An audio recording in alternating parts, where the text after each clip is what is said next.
Fala pessoal, tudo bom? Sejam bem-vindos ao Buzz Talk de hoje. Hoje a gente vai conhecer um pouco a história do Celso Ribeiro, que é sócio fundador da BR Mídia, um grupo de mídia de influenciadores aqui no Brasil. A gente vai aprender um pouco sobre a história dele, que é muito curiosa, um empreendedor raiz. E também a gente vai falar um pouco de marketing de influência, que é um assunto que está vindo à tona com tudo agora. Acho que o Brasil é um player muito importante nisso. Inclusive, eu vi uma pesquisa do Statista que diz que o Brasil, a população brasileira é a mais influenciável do mundo, né? Acima da China, acima de todos os Estados Unidos, todos.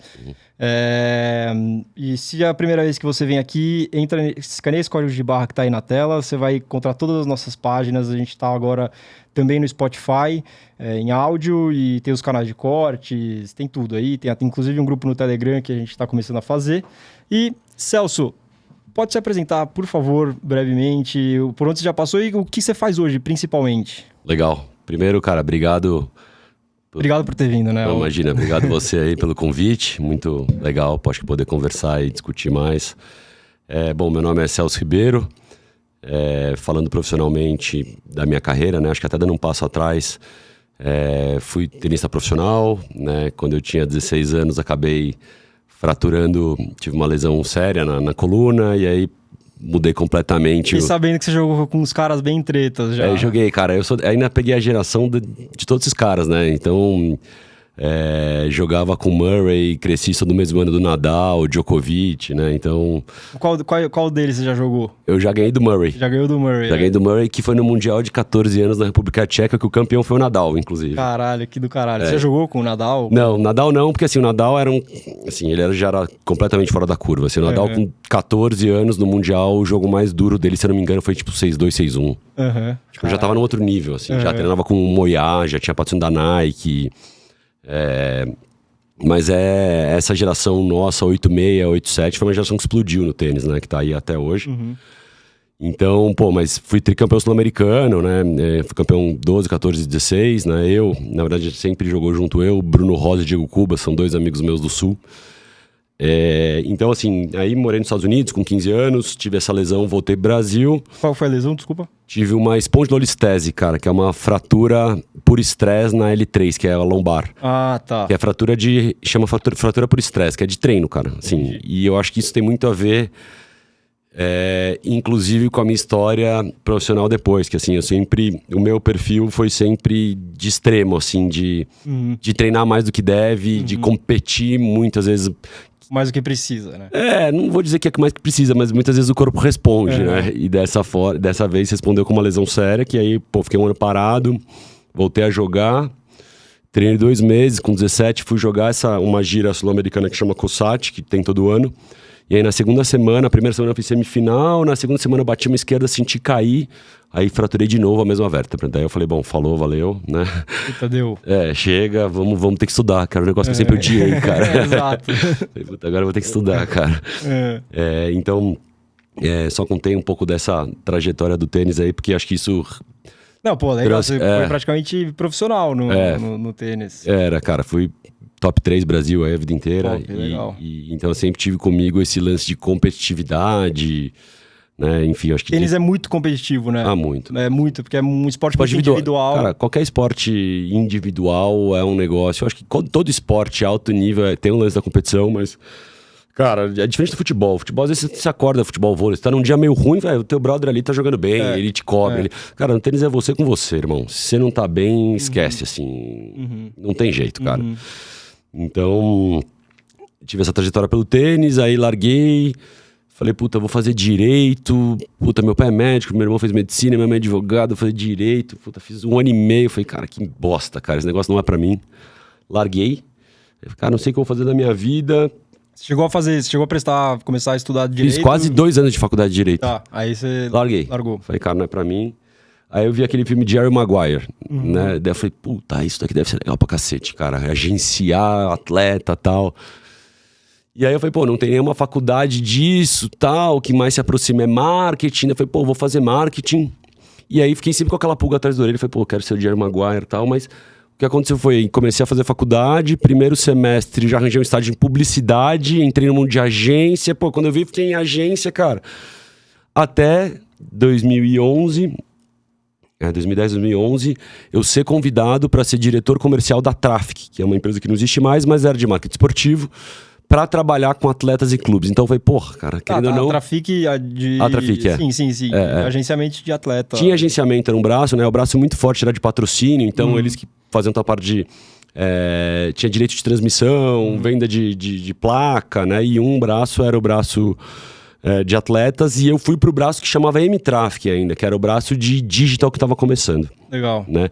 Então a história da BR, inclusive, veio da trajetória na Traffic, né? Porque eu comecei na Traffic, assim, essa é uma história engraçada até. Primeiro case que me deram lá, assim, foi Flamengo. Você chegou a se formar ou não? Eu me formei em publicidade. Eu me foi a mesma coisa. Comecei a fazer faculdade, que pra mim eu não me formei, mas eu já tava trabalhando no que eu queria fazer, e era gerenciamento de atleta também, e aí eu larguei a faculdade, mas foi bem parecido, assim. Cara, eu fui aos trancos e barrancos, cara, mas cara, eu nunca gostei de estudar, cara, assim, e aí eu ia no chaveco, cara, ia chavecando o professor, falava, pô, me ajuda aqui, tô trabalhando e tal, aí estudava um dia antes da prova, passava de DP, mas assim, nunca bombei e passei, me formei. Legal. Né? E aí, enfim, aí eu resgatei o lance de marketing esportivo que eu tive lá atrás, que é da onde começou a minha carreira, mas que tinha fugido. E aí eu fui trabalhar com atletas e clubes, e aí, enfim... Era um momento que você já tinha redes sociais, né, ganhando cada vez mais relevância. Não existia Instagram, mas você tinha Twitter, que já era grande. Você já tinha Facebook, que era um negócio que já era grande pra época, né? Tava no auge do auge ali, o Facebook. Tava começando a estourar, Porque, por exemplo, você pegava... E aí eu comecei a me chocar nessa época, assim... Então, assim, cheguei lá e falando, pô, vai cuidar, por exemplo, da conta de Flamengo. Eu falei, cara, tá bom, cara. Quanto que Flamengo fatura, né, no digital? Os caras, sei lá, vou dar um chute aqui, tá? Mas 200 mil. Eu falei, tá, por semana? Os caras, não, por ano. Mas como assim, cara? É Flamengo. Vocês têm 10 milhões de fãs no Facebook, vocês têm um blog com uma audiência gigante. Como? Não existia pra eles. Não, o negócio era internetzinha, né? E eu falei, cara, quanto que fatura de patrocínio de camisa? Os caras, a cota master é 25 milhões, a outra... Eu falei, cara, vocês estão loucos, né? Aí peguei esse case... E aí eu falei, bom, eu vou ter que remodelar esse negócio aqui. Eu falei, cara, a forma que os caras estão vendendo era via Google AdSense. Eu falei, cara, a maior torcida do Brasil, engajamento, paixão, esses caras tão loucos, né? Aí peguei e desenhei um projeto, falei, cara, assim como vende patrocínio de camisa, vamos vender cota de patrocínio para digital, onde vai ter entrega de rede social, onde vai estar atrelado ao site. Você não vai vender Google AdSense aberto, né? E aí, enfim, eu lembro que eu montei esse projeto e falaram, pô, você vai ter que ir pro Rio lá, aprovar com o diretor de marketing, que é o fulano X lá. E eu apresentei pro cara, ele deu risada na minha cara. Porque eu falei assim, esse é o projeto, cota ouro é 3 milhões, cota prata é não sei o quê. O cara riu da minha cara e falou, você é louco, cara. Assim, como você acha que isso daqui vale 3 milhões de reais? Eu falei, cara, acho que vale. Porque você tem uma audiência e tal. E eu tinha... O meu background sempre foi de agência de digital, então assim... Eu trabalhava com métrica, já entendia, sabia o quanto que as marcas investiam, né? Mas esse projeto que você trouxe era um projeto de criar conteúdo pro digital? Digital, do Flamengo. Era assim, como que as marcas podem se apropriar, né, da plataforma Flamengo, né? Que é uma plataforma, assim, como você tem patrocínio de camisas, tem a plataforma de digital, né? Daí eu falei, cara, vão ser X posts por mês da marca atrelada ao Flamengo, vai ser X conteúdos, vai ter a Flá TV, enfim. Resumo da obra, o cara falou, cara, se você quiser tentar vender esse negócio, vende, mas você é louco, esse negócio não vai virar nunca. Eu falei, tá bom. E eu já tava no Rio de Janeiro, já tinha marcado uma reunião depois com um anunciante. Resumo, a primeira reunião que a gente fez, a gente saiu com a cota ouro vendida. Então, acho que isso, no mercado do futebol, fez muito barulho. Que ano foi isso? 2011. 2011, nossa.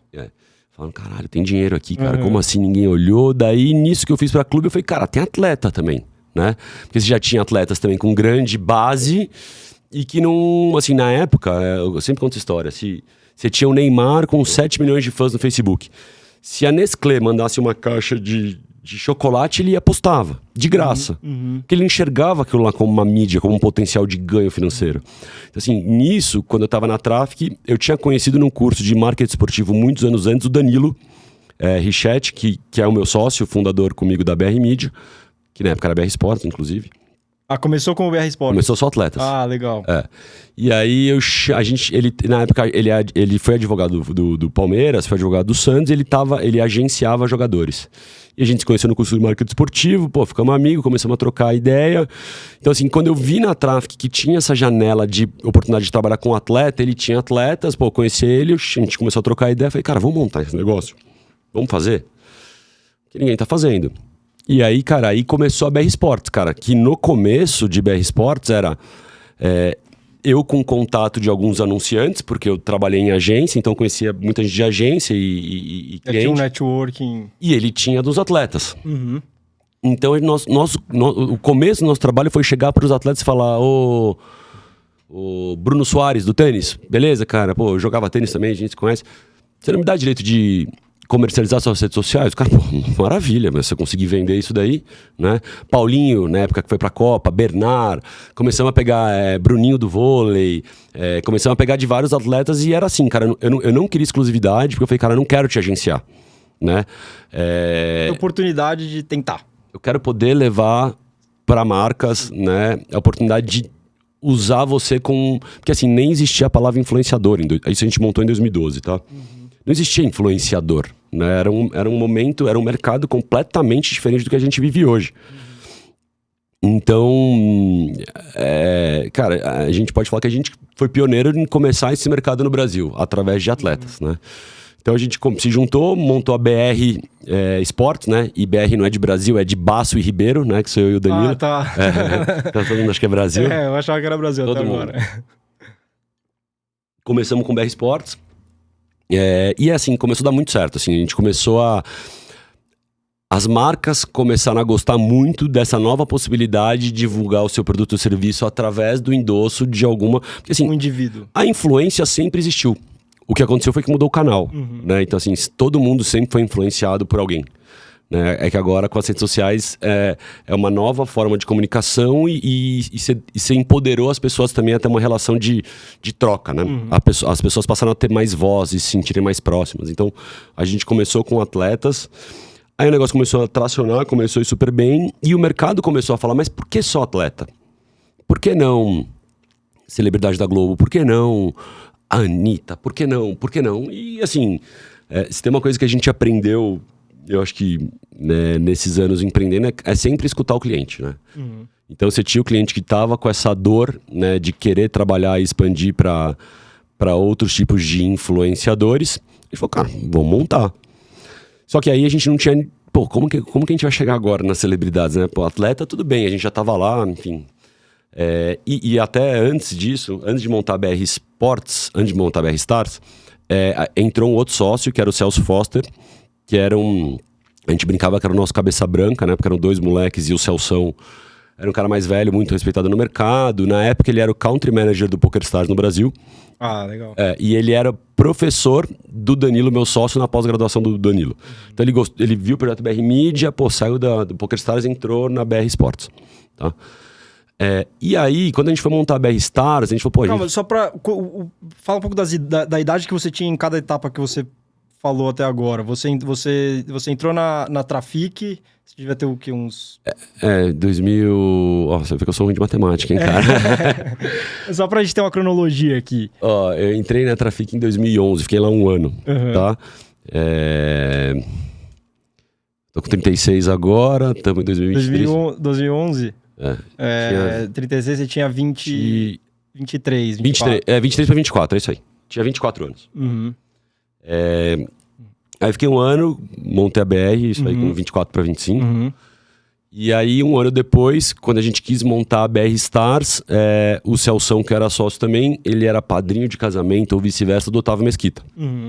Daí, cara, chamamos o Otávio, trocamos uma ideia, o Otávio entrou de sócio também na BR. Daí a gente falou, cara, vai ser uma nova operação que vai chamar BR Stars. Tem a BR Sports, vamos fazer uma operação espelhada e idêntica que vai ser a BR Stars, com o mesmo trabalho, só que... Para celebridades. Cara, montamos a BR Stars, o negócio começou também a tracionar muito rápido, porque a gente já atendia os clientes com atletas e agora a gente tinha um leque maior, né? Mas no começo era realmente um trabalho muito que a gente... Eu odeio essa palavra, mas a gente era muito um broker. Sim. Cara, compra e venda, né? Então eu tenho acesso, eu envelopo, compra e venda. E a gente sabia que para continuar crescendo cada vez mais, a gente teria que agregar muito mais valor nessa cadeia. Então a gente começou a investir mais em tecnologia, investir mais em produto, para realmente ser uma consultoria, né? O que a gente ficava muito puto, cara, porque o começo do mercado era muito pautado em gosto pessoal. Então, vinha um cliente que falava, pô, eu quero vender boneca infantil, e falava, cara, eu quero a Giovanna Eubank. Eu falava, mas Tipo, não tem nada a ver. cara, a Giovanna não era nem mãe, tá? Eu tô falando isso de 8 anos atrás. Mas por que Giovanna Eubank? Ah, porque minha esposa gosta dela, porque ela apresenta o vídeo show. Cara, foda-se de quem que sua mulher gosta. Você tem que pensar quem que é a sua audiência, pra quem que você vai vender esse produto, com quem que você tem que se comunicar. Então, assim, por conta da nossa dor também de brigar com o lado de gosto pessoal, a gente falou, cara, a gente vai começar a ter tech. A gente vai começar a embasar a escolha dos nomes com base em dados, né? Então, aí a gente virou muito jogo, porque ao invés da marca falar eu sou a Gillette e eu quero o Bruno Gagliasso e a Anitta, começou a ser assim, eu sou a Gillette, eu vou lançar a nova Gillette Mach 3, eu quero falar com um público de 18 a 25 anos, com foco no Nordeste, que gosta de esportes, e eu tenho R$1 milhão. Com base nesse briefing, a gente rodava a ferramenta para falar, bom, para falar com pessoas de 18 a 25 anos, com foco no Nordeste, os criadores de conteúdo ou os influenciadores que têm maior penetração na sua audiência são esses por causa disso, disso, disso. E aí você sai do gosto pessoal. Sim. Né? Então esse foi o primeiro... Mas isso as empresas começaram a vir para vocês com esses dados? Eu quero anunciar para esse tipo de galera? Ou foram vocês que começaram a falar, ó, não, a Anitta e o Bruno Gagliasso não, vamos ser mais objetivo no, foi exato, assim, no target? Porque assim, o cliente ele sempre soube quem que era a audiência que ele queria impactar. Só que ele achava que ele sabia quem que era influenciador ou a celebridade certa. Eu falei, não, cara, você já sabe com quem que você quer falar. Eu sou especialista. Passa pra gente. Quem você quer que a gente vai te trazer, quem que é a pessoa certa para comunicar esse produto ou serviço, né? Então, essa foi uma virada de chave super importante. Então, a BR ela foi se consolidando cada vez mais como uma consultoria mesmo, né? E assim, hoje, 2022, né? Hoje a BR Media ela é uma holding, né? Com algumas operações embaixo. Então, você tem a BR Media, que ainda é a maior empresa da holding, que é esse trabalho de ter como cliente o anunciante, onde a gente pega o briefing, onde a gente roda a ferramenta e onde a gente não só recomenda os nomes como quais são os nomes e o porquê desses nomes, quais são os canais e o porquê desses canais, qual é a estratégia de conteúdo e por que essa estratégia de conteúdo, quais são os KPIs. Então, quando o cliente contrata, ele já sabe qual a previsão de impactos, de engajamento, de alcance, né? Então, a gente já projeta tudo isso e a gente faz a execução. A gente contrata e gerencia a campanha. Porque, assim... Cara, trabalhar com influenciador é foda, assim. Você tá trabalhando com pessoas, né? E normalmente, quando a marca contrata, às vezes não é 1, 2, 3. E com a imagem dela, né? Exato. Às vezes a gente tá trabalhando com 80, 100, 200. Com uma ação. Com uma ação, né? A gente chega até na segunda empresa, que é o Miss, que é a nossa plataforma de micro-influenciadores, que surgiu de uma demanda de um cliente que ele queria trabalhar com 5 mil influenciadores no ano. Nossa. Então assim, a gente começou a enxergar, a gente viu isso como uma oportunidade de criar uma nova empresa. Eu falei, cara, como que eu escalo uma operação para trabalhar com 5 mil criadores de conteúdo? Eu falei, cara, se eu for no processo tradicional, esquece, eu tenho que ter 200 pessoas para trocar uma campanha. Então a gente criou uma plataforma onde os influenciadores, eles se cadastram lá, a gente faz toda uma segmentação de sexo, faixa etária, criador de conteúdo do quê, né? E aí quando a gente vai rodar uma campanha, a gente já valida com a marca, assim, bom, qual o perfil de criador que a gente quer, a gente já faz todo esse briefing, detalha, e a gente manda uma oferta única. Então eu vou segmentando meu Big Data, então eu falo, Coca-Cola quer contratar 2 mil micro-influenciadores, da Brasil inteiro, então Sul, Leste, Oeste, enfim, 18 mais, enfim, põe todas as características. Então a gente vai filtrando a ferramenta e a gente dispara. E daí a gente fala, a entrega é para fazer um post, um Reels, mais um combo de Stories, e a gente está disposto a pagar R$4 mil por isso. E a gente manda essa oferta. Como a gente tem uma base hoje de 30 mil micro-influenciadores cadastrados lá, a gente fala, bom, a gente precisa contratar 2 mil, a gente dispara, vê quem aceita, quem não aceita, valida com a marca, e aí toda a campanha é via plataforma. Aplicativo, tudo. Quanto desse processo da Miss, né, o nome da empresa? Miss. Quanto desse processo ele é automatizado? Ou sempre, vamos supor, eu sou um microinfluenciador, eu quero fazer parte da plataforma, eu entro em contato com alguém ou eu só me inscrevo? Só se inscreve. Só se inscreve. Você entra lá, só se inscreve. E aí o time de curadoria do MIS aprova ou não aprova. Ele valida. Porque ele tem que validar essas informações que você colocou, batem realmente. Então você pode falar, sou fotógrafo. E ele, pô, o cara não é fotógrafo, cara. Né? Então é um processo tech, mas você tem uma curadoria humana. Sim. Também. Você tem uma validação ali. Mas para você... Quando a marca chega para você, você manda para esse pessoal e esse pessoal tem que aceitar o que eles estão fazendo, essa proposta do que fazer. Ele aprova sim ou não, declina. E é uma pré-aprovação. Não é que se ele falar aceita, ele está dentro da campanha. Porque eu ainda preciso validar o nome dele com a marca. Entendi. Entendeu? Então, assim, a gente faz uma pré-aprovação. Então, para aprovar 2.000 nomes, eu tinha que levar para a marca 4.000, 5.000. Ou a marca fala, bom, dessa lista eu quero olhar um por um ou não. Vamos contratar os que têm maior engajamento. Entendi. Entendeu? Enfim. Como que é validada essa questão de engajamento? Como que, sei lá, se o cara tem 50 API. mil seguidores... Não, isso é API. A gente puxa automaticamente. Isso então, é que você tem acesso aí. Tem acesso. A partir do momento que você entra na ferramenta, você coloca seu user, né, do TikTok ou do Instagram. E a nossa ferramenta já tem acesso à API para puxar todas as informações que são públicas, né? Então, qual que é a média de likes, qual que é o número de seguidores, já tem... Entendi. Isso daí já puxa automaticamente. Tá?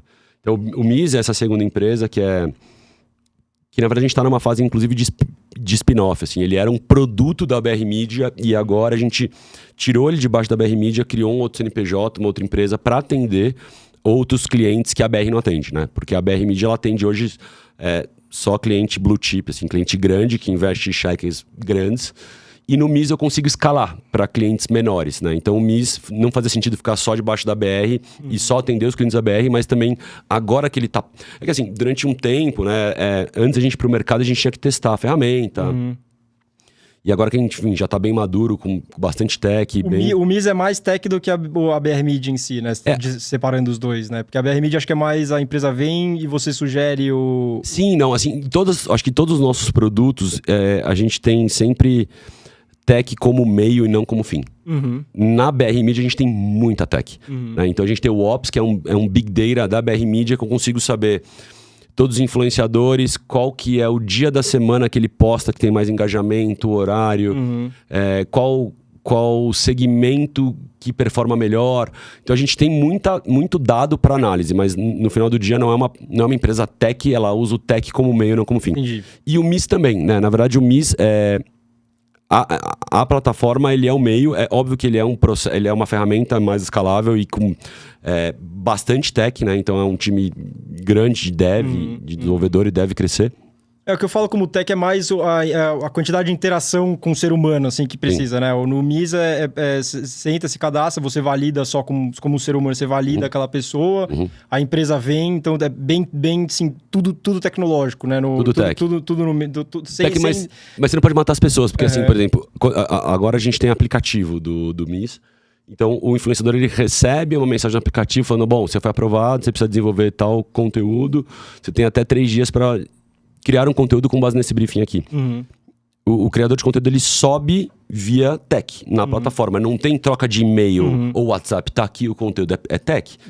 Só que, isso que eu tô falando. Como a gente se posiciona, de novo, como muito com viés de consultoria, eu preciso garantir... Não é que eu pego o conteúdo e mando pro cliente e falo, tá aqui o conteúdo. O time vai pegar todos os conteúdos... Você valida tudo. E a gente vai aprovar. Não, isso daqui tá dentro do briefing. Não, isso daqui tá fora. Refaz. Né? Então...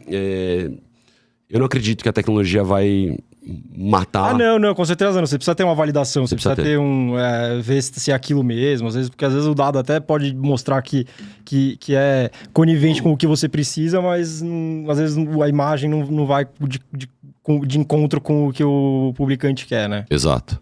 Então, é isso, né? Tem o MIS. E aí, ano passado, na verdade, final de 2021...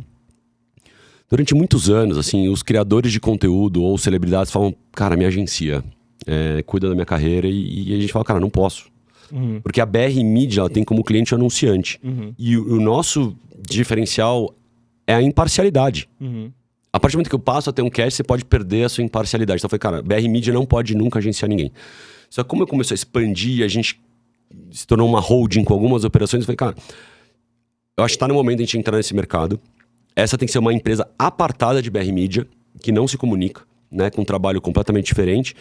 E a gente tem que entrar fazendo alguma coisa diferente, né? Eu não queria entrar para ser mais uma empresa de agenciamento, naquele modelo que, assim, só fica lá com o e-mail na bio do Instagram do criador, recebendo e-mail de marca e mandando proposta. Falei, cara, isso daí a gente não vai fazer. Então a gente criou uma empresa que não é uma agenciadora em si, mas ela é uma aceleradora de creators, né? Então, você tem muito mais embarcado, mais tecnologia, inclusive para direcionar para o criador de conteúdo. Então a gente pega o criador de conteúdo, desenha a persona, roda relatório de BI para ver qual o tipo de conteúdo que mais engaja, onde que ele deve se posicionar mais. Então o nosso objetivo é fazer esse criador de conteúdo crescer, não só financeiramente, mas também financeiramente, que eu acho que é consequência de um trabalho de crescimento de número, né? Como ser mais relevante, como criar mais engajamento, como você deve se posicionar em cada um desses canais, e não olhar só para a marca, mas também oportunidade de negócio, né? Então, assim, como se eu pego uma criadora de talento que é focada em beauty, por que não a gente construir uma empresa de lançar uma linha de cosméticos com ela? Em vez de ela ficar vendendo o serviço dela e gerando dinheiro, lucro para uma outra empresa, por que não ela ter o próprio lucro? E a gente cria isso. Por que não criar um curso online? Por que não? Então, o Farol ele veio muito com essa linha de olhar para o criador de conteúdo e tentar trazer mais receita através de parceiro outras... do criador. A gente é um parceiro de negócio. Sim, mais uma cabeça. Exato. E por último veio o Farol Space, né? Que a gente falou, no final do dia o nosso play é um play de conteúdo. Né? E de novo, não adianta você pegar o criador de conteúdo certo, na plataforma certa e criar um conteúdo bosta. Então o conteúdo ele tem que ser bem produzido, né? E a gente falou, a gente tem as marcas de um lado, a gente tem os criadores de outro, a gente precisa ter uma content house. Então a gente criou um grande estúdio, né? Que enfim, é do lado do nosso escritório, que é uma casa. Aqui em São Paulo. Onde a gente tem 10 salas customizáveis para canal de podcast, para gravação de YouTube, para gravar curso, tem cozinha, a gente faz evento.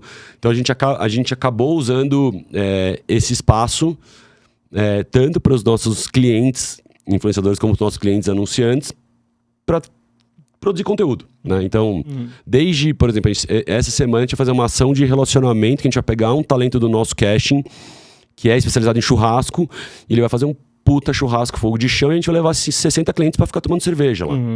Então, essa Content House, ela unifica todas as operações, tá? Então, assim, hoje são operações independentes. Mas esse Content House, eu não entendi como que ela...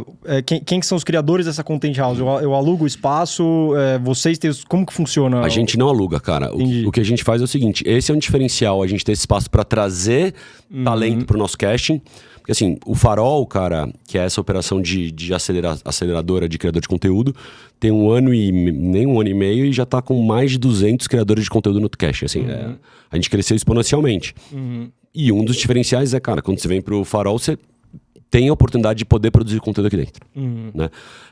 Mas a gente acaba, muitas vezes, a gente oferece isso para os criadores, mas a gente acaba, dentro dos nossos projetos com as marcas, a gente muitas vezes precisa de um espaço para produzir conteúdo. Então a gente já tem lá e a gente oferece para a marca agora, não só o talento, como também a produção. Então eu capto, eu edito, eu tenho espaço, eu já te entrego isso. Entendi. Você tá com o ecossistema inteiro dentro desse grupo. Eu não quero ganhar dinheiro com o Farol Space. O Farol Space, ele me agrega valor para todos os negócios da Hold. Meio.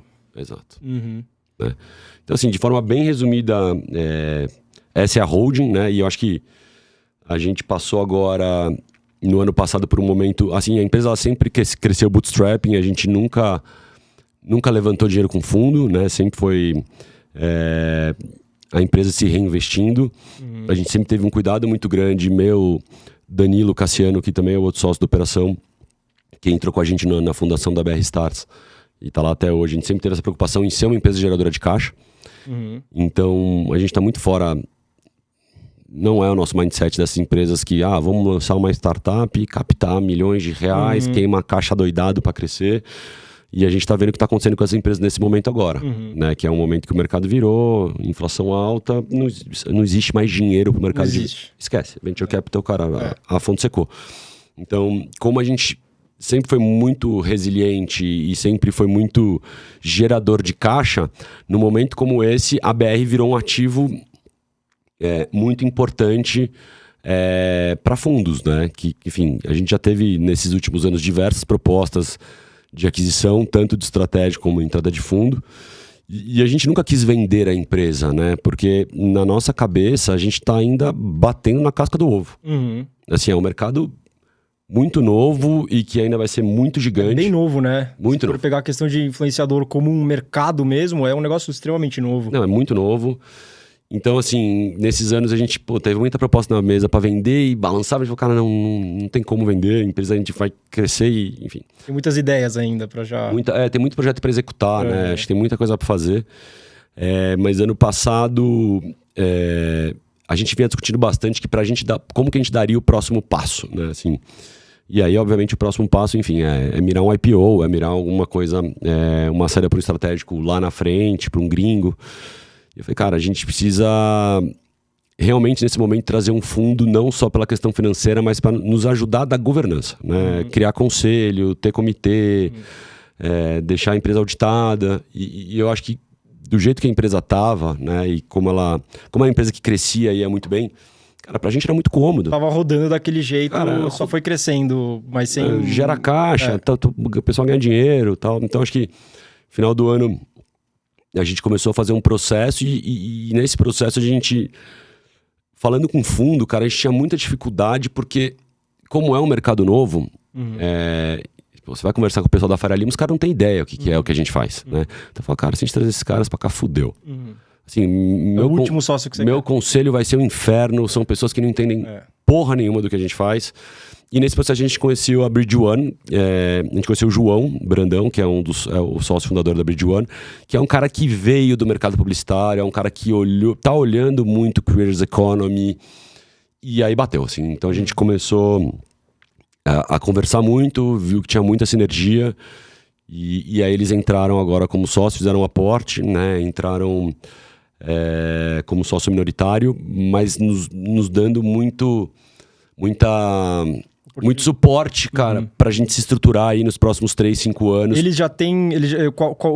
Quão relacionado com mídia no geral eles já estavam? Eu não conheço, desculpa, o grupo. Mas... Não, fica tranquilo. O João Brandão, ele é um cara que já teve história de fazer vendas de agência de publicidade, então ele já conhecia bastante gente nesse meio, e antes de olhar pra BR Media, ele já estava olhando esse mercado de marketing de influência. Então, assim, ele olhou todos os nossos pares concorrentes, né? Então ele conhecia muito bem, a conversa com ele era de alto nível. Sim, caiu no colo dos dois lados. Então eles já estavam procurando uma empresa, enfim, a gente começou a conversar e a gente acabou fazendo o deal aí em novembro do ano passado, e agora a gente está nesse processo de pegar uma empresa que já era grande, né, acho que de faturamento, e como se estruturar para realmente dar esse próximo passo, né? Então, como profissionalizar, colocar governança, e tá sendo uma experiência bem legal, cara. Esse próximo passo para vocês é um crescimento, ou é mais um crescimento, ou mais para mais questão organizacional, mais para organização da empresa? Porque é organizar para crescer. Porque eu vejo que no estágio que vocês estão, é um crescimento meio que orgânico, né? Como que vocês trazem... Qual que é o crescimento para vocês? É trazer mais marcas, é trazer mais influenciadores? Porque você já tem a confiança das marcas. Qual que é esse crescimento? Assim, onde está principalmente o crescimento? Eu acho assim... Quando você chega num tamanho de companhia, né, eu acho que para você dar o próximo passo, você precisa estar realmente organizado, toda a matriz ali. Só para as pessoas entenderem por que eu fiz essa pergunta. Quantas marcas vocês já atenderam? Vocês são clientes ou já foram clientes de vocês? Puta, mais de 500. 500 marcas das maiores do Brasil. Total, assim. Mas Daniel, o meu ponto é o seguinte, a gente tá falando só de BR Media faturando através de publicidade. A gente tá olhando para um outro mercado que é o mercado de Creators Economy. Ah, entendi. Então, assim, quando eu olho para Creators Economy, você tem infinitas possibilidades. Eu posso pensar em desenvolver uma ferramenta, um meio de pagamento pros influenciadores rodarem dentro do MIS, aí eu vou pro play de fintech. Eu posso, como eu te falei, criar empresa X de beleza, e aí eu vou ter uma empresa que não tem nada a ver com publicidade. Então, a gente tá olhando para várias outras frentes, onde eu tenha o criador de conteúdo como centro, mas trazendo dinheiro através de... Trazendo uma receita não 100% dependente de publicidade, né? Entendi. Então, eu acho que para trazer... Assim, a sua pergunta é... A gente precisa se organizar, porque a gente está crescendo num ritmo muito acelerado. Então, assim, cara, a BR começou a pandemia com 50, 60 funcionários, está quase batendo 200. Né? Então, assim, quando você começa a crescer, você precisa organizar aqui, né? E a pandemia deve ter sido um crescimento antes e depois da pandemia, né? Porque... Teve, né? Mas acho que assim... É que o Brasil sempre foi forte na questão de influenciador, Exato, né? Cara, é como você começou o podcast, assim... não existe nenhum outro país no mundo... o Brasil, quando você começa a pegar todos os índices de tempo de navegação, de influência, de poder, o Brasil está em primeiro em todos. Né? Em todos. O brasileiro, ele é um povo apaixonado pela celebridade, pelo ídolo. Então, assim, influenciador vende. Vende muito. Vende muito. Vende muito, né? Assim, e aí, isso traz, inclusive, um dos cases que eu tenho, que é da Ball Clothing, né? Que é uma outra empresa que eu fui sócio de 2017 e a gente vendeu para Arezzo em 2021. Que, assim, foi uma marca que explodiu 100% por conta de influenciadores. Qual que é a sua história na Ball? Cara, a história é a seguinte, em 2016, eu tenho um amigo meu que é o Pedro Eustáquio, um cara que conheço há muito tempo, parceiro. E um dia ele falou, cara, tem 2 amigos meus que montaram um e-commerce aqui de moda, chama Ball, e, cara, eles querem fazer influenciadores. Pô, fala com ele. Eu falei, pô, claro, Pedrão, manda os meninos aí. E aí apareceu, na época, o Bruno, que é o sócio fundador junto com o Lucas, o irmão, e falou, pô, eu quero fazer influenciadores, né? E assim, na época, 2016, a BR já era grande, já atendia a Visa, Volkswagen. Pô, a Ball não tinha grana, né? Só que eu olhei no olho dos meninos e falei, cara, esses moleques são bons, eles têm vontade. E eu fui de verdade, assim, eu fui muito, cara, eu quero ajudar esses moleques, né? E aí eu falei, porra, Bruno, não dá pra você rodar na BR Media. Mas, cara, vamos trocar ideia, vamos ficar próximo, pô, eu tenho que te ajudar e tal. E aí o que aconteceu? Comecei, por exemplo, eu fechava algumas campanhas pra BR Media com o Felipe Tito, exemplo, pra Nissan. Eu falava, Tito, vem cá, tem uns amigos meus que lançaram uma marca de roupa aqui, dá uma moral aqui, velho, faz um post aqui com a camiseta. Depois aí o Tito fez um post, pum, porrou de vender. Cara, porra, isso aqui é forte. Aí, Mohamed, do Masterchef, ex-Masterchef, falei, pô, Mohamed, vem cá, brother, né, vamos fazer um dia uma captação lá na Ball pra fazer um shooting, tá? E o negócio começou a andar. E assim, eu nunca ganhei R$1, nunca cobrei R$1 dos meninos e a gente ficou, cara, muito amigo, né? E o negócio começou a decolar. Claro, né, não só por conta de influenciadores, mas porque eu acho que eles criaram bons produtos, criaram narrativa e acho que eles tiveram coragem de fazer movimentos muito ousados nessa época de... Eles faziam uns all-in, assim, que eu falava, cara, vocês são loucos. Ia com tudo. Não, pegava, assim, Black Friday. Cara, Black Friday representava mais ou menos 30% do faturamento anual da marca, cara. Assim, que eles pegavam, pega todo o dinheiro que tem no caixa e soca tudo influenciador. Eu falava, nossa, cara. O Black Friday deles é muito forte até hoje, né?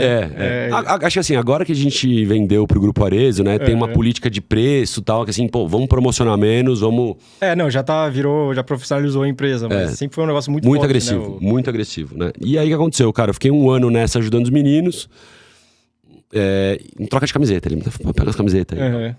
Aí chegou um dia, ele falou, pô, queria você mais perto, a gente sabe que não dá pra você trabalhar aqui por causa da BR Media, é teu principal negócio, mas... Não tem como a gente tentar desenhar alguma coisa mais próximo e tal. Você ficar como membro do conselho, fazendo reunião uma vez por mês, a gente vai trocando ideia e tal. E aí nisso, eles me chamaram para ser sócio da Ball. Assim, falou, pô, a gente te dá uma participação de 10% pra você ser sócio desse negócio. Pra você continuar perto e trazendo boas oportunidades. Quando que eles começaram a Ball? Acho que 2014. 2014. Daí você falou 2017, mais ou menos? 2016 eu comecei a relação. Eles começaram em 14 e 15.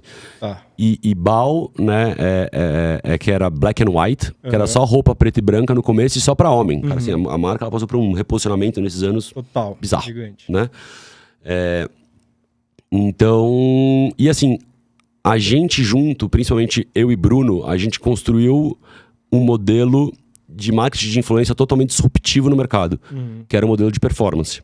Então a gente falou, cara, a gente não tinha dinheiro para ficar pagando muito dinheiro. Depois que eu entrei, né, a gente falou, pô, como que a gente escala esse negócio? A gente não tinha dinheiro para pagar um cachê de 25 pau para uma influenciadora fazer uma entrega. Só que eu falava, cara, eu não consigo te dar 25 mil, mas eu te dou 10 mil por mês e eu te dou 10% de tudo que você vender com o seu cupom tal. Ou seja, a partir do momento que o influenciador, a influenciadora via que quanto mais ela gerava conteúdo, mais ela vendia, mais ela ganhava, no final, o influenciador ganhava muito mais com a gente, participando ativamente das vendas. E pra gente era bom que a gente corria menos risco. Menos risco pra você, então, assim, faz o cara trabalhar mais. Exato. E a gente desenvolveu um modelinho, cara, que era uma pirâmide, assim, que era no topo dessa pirâmide, celebridade mesmo, que era nomes muito grandes, então Marina Rui Barbosa, Bruna Marquezine, que eram nomes globais. E a gente tinha muito claro a nossa estratégia que aqui era branding, que aqui não gera venda. Isso daqui pra gente não vendia, mas vendia assim. A gente contratava Jade Picon pré-Big Brother. Então assim, que ela tava no meio da pirâmide aqui como nativa digital. Né? Então a pirâmide era celebridades, nativos digitais, pessoas que nasceram na internet e, por último, uma linha de micro-influenciadores. Tá? Então sempre estava rodando essa pirâmide com uma distribuição diferente de budget, sempre a maior camada aqui no meio, e micro-influenciador também bastante. E aqui a gente dava uns tiros porrada, assim, que era realmente para branding. Né? Branding total. Assim, a gente contratava, na mesma época, Marina Rui Barbosa e Jade Picon. A Marina Rui Barbosa custava 20 vezes mais e vendia 20 vezes menos do que a Jade Picon. Tá? Porque dá pra entender, né? Porque quem segue a Marina Rui Barbosa é porque ela é bonita, é porque ela é atriz e não sei o quê, mas quem seguia nessa época a Jade Picon é porque realmente gostava dela e gostava das coisas que ela faz e consumia o que ela consome, né? Acho que é uma relação diferente, cara. Assim, o nativo digital é uma pessoa que começou do nada e tem uma audiência que começou desde o começo a acompanhar do nada e que se sente amigo. Então, assim, eu falo com vários influenciadores, eles falam, cara, tô passando no shopping, e o cara fala, e aí, como é que foi? Eu vi que você saiu ontem. A relação é diferente, né? Então, assim... Mas são mais de amizade do que de celebridade. E de confiança, assim, confia muito. É aquilo lá que o meu amigo realmente... Uma pessoa que eu respeito, uma pessoa que eu admiro. Eu comprei essa camiseta aqui porque eu vi o não sei quem usando. Cara, ele falou que é a melhor. E pra Bal foi foda isso. Porque, cara, é roupa, é estilo, é aspiracional. Então eu quero me vestir como meu ídolo se veste, né? Então, assim, a estratégia da Bal foi muito porrada, assim. A empresa saiu... Da época que eu entrei, eu acho, sei lá... Faturava uns 200 mil por mês. Aí faturava, sei lá, 2 milhões no ano. Quando a gente vendeu pra Arezzo, acho que faturava mais de 40 milhões. 50 milhões. Tá? Então, assim, foi uma porrada muito rápida, em muito pouco tempo. E, assim, a estratégia de marketing era 95% do budget em influenciadores. Os outros 5% era pra fazer remarketing. Então, influenciador ia lá, gerava tráfego pra caralho, fazia número de seguidor. E aí, quem não comprava, depois entrava um remarketing de Facebook. Pô, eu vi que você abandonou o carrinho, compra aqui. Né? Então, teve esse case da Bal. E no meio do caminho também... E hoje a Bal, você já saiu total? Saí, na verdade, o Bruno e o Lucas, eles continuam na operação, que são os fundadores. Tem o Fernando também, que era sócio, que é o CTO, né? Eles continuam e eu saí, assim. Eles eram executivos, eu não era, né? Não estava na operação. E aí, até fiquei um período na transição... numa posição meio de consultor de marketing de influência, não só para a Arezzo, mas para as marcas do grupo, mas acho que não fazia muito sentido, cara. Meu foco tá em BR Media, assim. BR Media e a outra empresa que Você acabou entrando meio que de gaiato no negócio da Bal e aí te levou até esse estágio que você precisava desligar e focar em você, né? Mas assim, hoje, por exemplo, o Bruno e o Lucas são irmãos meus hoje. Com certeza. E a gente se fala todo dia, praticamente. Eu ainda participo ativamente, não no dia a dia, mas por fora. Porque primeiro que os caras são meus amigos e segundo porque assim, eu tô cheio de ação da Arezzo, cara. Pra mim é importante que a empresa continue crescendo, legal. Porque na saída a gente fez parte em cash e parte em ações, né? Então eu ainda tô muito comprado em Grupo Arezzo e, pô, pra mim eu quero que a marca exploda. Óbvio. Né? Mas e são meus amigos pra caralho, assim. E nesse meio do caminho também, até pegando um paralelo, eu e o Danilo, a gente construiu, eu, o Danilo e o Cassiano também, que são os fundadores da BR, né? A gente construiu uma outra empresa que chamava Curseria e agora chama Percursa, que é de curso online com celebridades, né? Então, celebridades e... Puta, legal pra caralho isso. Então... Tipo aquele Masterclass. Exatamente. Cara, a gente olhou pro Masterclass e, assim, em 2017, a gente falou, cara, a gente precisa também pensar em outras formas de ter receita que não seja de publicidade. Porque no final do dia, a gente, por conta da BR Media, onde a gente gera muito dinheiro, né? Por esses criadores de conteúdo, /influenciadores, /celebridades, a gente acabou conquistando uma confiança muito grande dessas pessoas, né? Então, a gente falou, cara, vamos pensar uma outra forma de ter uma outra fonte de receita se aproveitando o nosso relacionamento que a gente tem. Então, a gente começou a olhar o mercado, o Danilo encabeçando ainda mais isso daí. E aí, pô, uma das coisas que ele viu foi o Masterclass. Falou, cara, isso aqui é muito foda, cara. É muito do Isso caralho. aqui é do caralho, é muito foda, ninguém faz isso. E assim, a gente começou a olhar que não só ninguém fazia isso, mas assim, você tinha cursos avulsos de pessoas, mas era muito difícil você conseguir fazer uma operação dessa no Brasil sem capital, né? Porque assim, pô, como que eu vou chegar pro talento e... Você tem que dar uma... No Masterclass é isso, assim, pra chegar pro Phil Ivey e falar, meu, tá aqui $2 milhões. Pra chegar pro Jack Nicholson, pro Samuel Jackson, pra Christina Aguilera. Carrey, Hamilton. Assim, pra todo mundo, assim, é luva, né? Você tem que dar uma grana. A gente falou, cara, a gente não vai ter essa grana pra dar, mas vamos aproveitar nosso relacionamento, né? Então, pô, começamos ali com o Henrique Fogaça, por exemplo. Cara, o Fogaça já rodava muita campanha publicitária com a gente. Falou, cara, a gente teve essa ideia de fazer um curso. Vamos fazer o seguinte, cara, a gente produz. Eu entro com todo o risco de produzir o conteúdo, editar, que vai ser um custo alto. Eu entro com investimento de mídia. Tudo que a gente se pagar, depois do que sobrar, a gente faz um revenue share aqui XX e todo mundo ganha dinheiro. Então, assim, os caras só fizeram isso porque confiavam na gente. Então, já tinha um track record ali. Exato, né? Então, a gente acabou indo para um braço muito forte de gastronomia, né? Hoje, agora a operação chama Percursa, né? Então tem desde Felipe Bronze, Jun Sakamoto, Olivier, assim, Isakari. A gente tem realmente os maiores nomes, os estrelas Michelin, né? Então, esse lado de gastronomia, mas também, enfim, desde curso com Porta dos Fundos. Desde quando vocês estão fazendo? Percurseria que chama? Percurso agora. Percurso. Era curseria, chama Percurso. A gente começou em 2017. Faz um tempo já que vocês começaram. Essa sim foi uma empresa que na pandemia deu um boom, né? Produção de conteúdo online. E agora a gente vem sofrendo muito que, assim, quando acabou o lockdown, as pessoas falaram, cara, não aguento mais ficar em casa vendo conteúdo, preciso ir pra rua.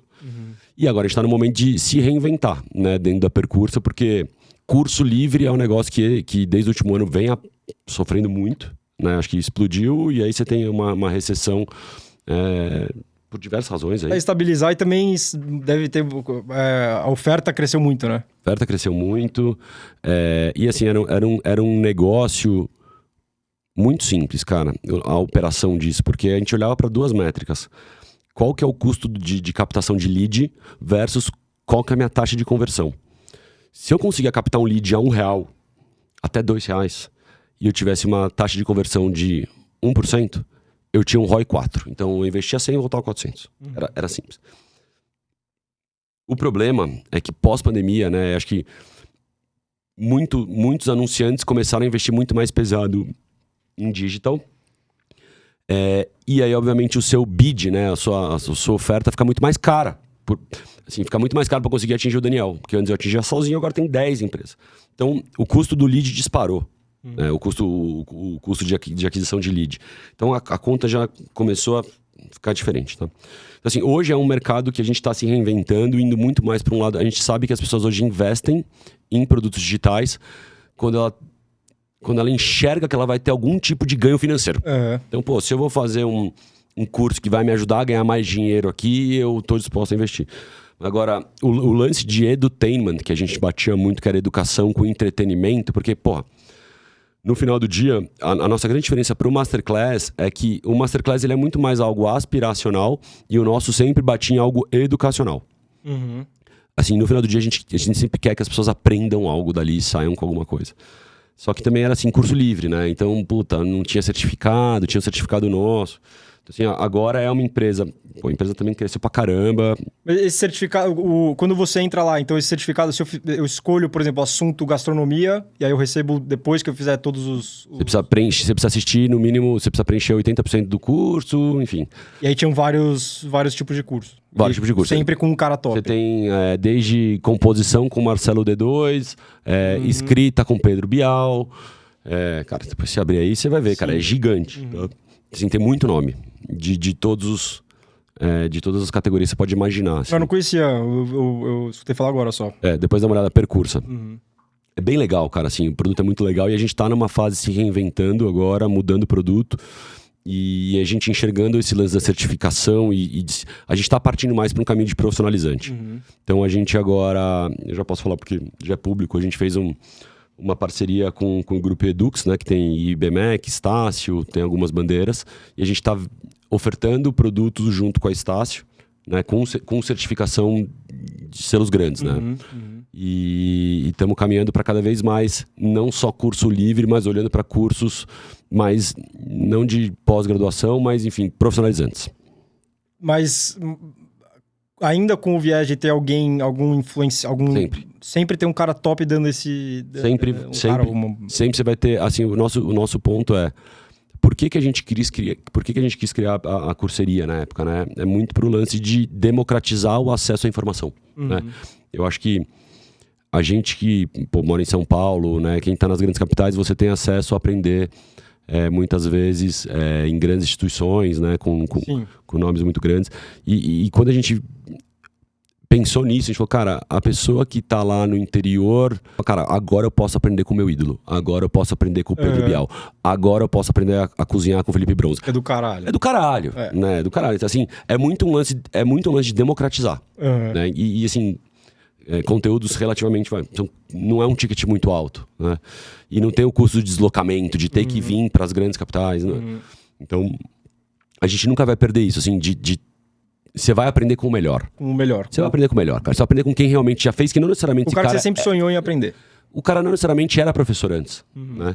Então, assim, o democratizar também, você vai poder aprender com alguém que, cara, não era professor até então, mas não é a pessoa que só... É uma pessoa que já fez na prática. É uma pessoa que realmente já construiu e já fez. Então, É um master naquele assunto já. Exato, o cara é o fodão. Né? Ou a fodona. Sim. Então é isso. Então hoje, quando eu olho pra... Mas o percurso, ele tá dentro do BR Media? Não, é outra coisa. É uma outra operação. Outra operação Cara, é uma outra operação. Tem os mesmos sócios de BR Media, então eu, Danilo e Cassiano, né?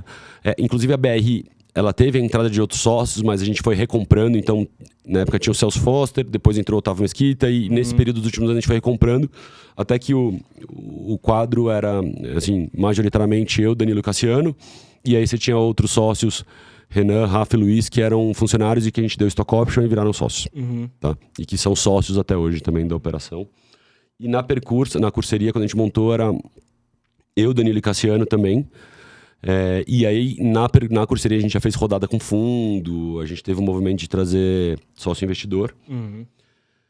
E é isso, mas tá fora de BR Media, tá? É uma outra operação, nada a ver, mas a gente acaba se dividindo muito aí entre as operações. Eu tinha BAL também, então hoje saí, hoje fico... Mas toma muito seu tempo essa outra empreitada? Cara, assim, a gente participa... a gente é conselheiro, né? A gente tá no conselho, né? E, tá no mesmo prédio, né? Uma é no quarto andar, outra no quinto, então a gente tá passa ali lá, exato, tá ali meio que junto, né? Então, a gente gosta de se envolver, a gente tem pessoas que são os líderes lá que tocam muito o dia a dia, então você tem o CFO e o CEO que lideram muito a operação, mas a gente também, cara, participa.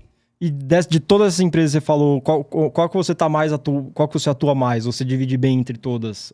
É que hoje são duas, né? Assim, hoje a holding BR Media Group tem essas quatro operações embaixo. 4 operações. Então eu fico muito dentro da holding BR Media Group olhando para essas 4 operações e também vou na curseria, assim, na Percursa, mas... Mas dentro das 4 empresas do BR Media, você tá meio que supervisionando todas ou tem alguma que você tá mais... Não, olho pra todas. Olha pra todas, tá ali... eu e o Danilo, cara, que é o Danilo, que é meu sócio fundador, a gente tem uma cadeira de co-CEO, vai. Eu não gosto de termo CEO, mas a gente divide essa cadeira, a gente acaba olhando pra tudo, né? Tem momentos que às vezes eu tô mais no MIS, tem momentos que ele tá mais no farol, tem momentos, mas no final é como que a gente faz esse ecossistema todo conversar. E falando um pouco da última vertente que você falou, da geração de conteúdo, eu vi uma entrevista sua, você falando que vocês estavam criando meio que um concorrente do MasterChef pro TikTok. Sim. Vocês chegaram a fazer isso? Sim, Sim, a gente, ano passado, enfim, com o Farol, né, que é essa aceleradora de carreira, e como a gente passa a ter um cash muito grande, falou, cara, a gente precisa também olhar para a produção de conteúdo, né? Produção de conteúdo proprietário e formato também, né? E por que não criar formatos que funcionam na TV no digital? Né? Então, assim, para o braço de conteúdo e formato proprietário, a gente lançou o canal do Benja, que foi o primeiro case que a gente fez, chama Benjamin Multi, o canal, e acho que até estava te contando agora de bastidor, assim, em menos de 72 dias o canal bateu mais de 100 milhões de views, entre cortes e episódios, então assim... É um podcast? Podcast. É um podcast. Podcast que daí, enfim, é transmitido, passa em todos os Spotify, YouTube, Deezer e tal. E aí, com os cortes, tudo já bateu mais de 100 milhões de views. A gente vai lançar um próximo que eu ainda não posso falar também, com outro nome muito relevante. Então, o Benja é um podcast de futebol, né? Então, ele vem com o objetivo de trazer grandes convidados. Então, Cafu... Passou Casagrande, Muricy, você tem grandes nomes, o Leão participou, isso, de novo, é um projeto muito novo. E de ter um papo muito simples, né? Acho que às vezes as pessoas complicam muito futebol, né? Querem ficar, cara, termos modernos e tal. E o Benja não, o Benja, cara, ele fala, cara, futebol é isso, papo simples. O Benja é do caralho, eu gosto pra caralho dele. Ele é um cara que ele fala, cara, eu gosto de falar com o povão, sou simples. É do jeito dele. É um cara que todo mundo gosta, então assim, todos os jogadores gostam, então ele tem bastante aceitação das pessoas participarem do programa. E pô, já fez... É um projeto novo, começou super bem, a Ambev já entrou, já é uma das patrocinadoras do podcast. A gente vai lançar um outro podcast agora, na semana que vem, e a ideia é, durante o ano, a gente tá com uns 4, 5, 6 podcasts, tá? Além disso, da entrevista que você leu, a gente fez um projeto que você olha para o MasterChef, é um programa de culinária, disputa, em TV aberta. Né? Enfim, tem uma audiência muito grande, é um formato que deu muito certo. A gente falou, cara, dentro do casting do Farol, a gente agencia o Chef Otto e o Saulo, que são dos maiores nomes de gastronomia no TikTok, são gigantes. Tá? E, cara, o Rudy, que é um dos sócios do Farol, que é ex-Endemol, que é um dos caras que inclusive trabalhava na... Big Brother e Masterchef, né? E era ex-Globo, e se tornou sócio, pô, é um cara que manja muito de formato. Falou, pô, vamos fazer o primeiro reality show de gastronomia 100% digital pro TikTok com conteúdo mais curto. E assim, a gente lançou, foi do caralho, assim, foi um puta de um sucesso. Na primeira temporada do programa, a gente já conseguiu vender todas as cotas de patrocínio, então foi Bis, Barilla, Dr. Oetker. Caralho, isso tudo só pro TikTok, exclusivo TikTok. E vendemos o projeto no PPT. Caralho. Assim, pra vender pras marcas entrarem, o projeto vai ser esse, vão ter X episódios. Só vai ser transmitido no TikTok, então um episódio no canal do Otto, outro episódio no canal do Saulo. Cara, a cota custa tanto, você vai entrar aqui, a marca vai ter essas oportunidades de participar do projeto. Cara, foi porrada, assim. E agora a gente vai lançar daqui a pouco o Creators na Cozinha 2, fazendo alguns ajustes, né? Porque acho que sempre tem um aprendizado aí quando você lança um formato novo. Com certeza. Mas assim, então, eu acho que isso reforça muito a nossa crença de apostar cada vez mais em formatos proprietários, que a gente é dono do conteúdo e assim, a gente tem o label, a gente escreveu o projeto em Biblioteca Nacional, o formato é nosso. Então a gente tem caminhado bastante pra isso. Animal, legal pra caralho. Fala um pouco de tamanho... Posso pegar mais uma água rapidinho aqui?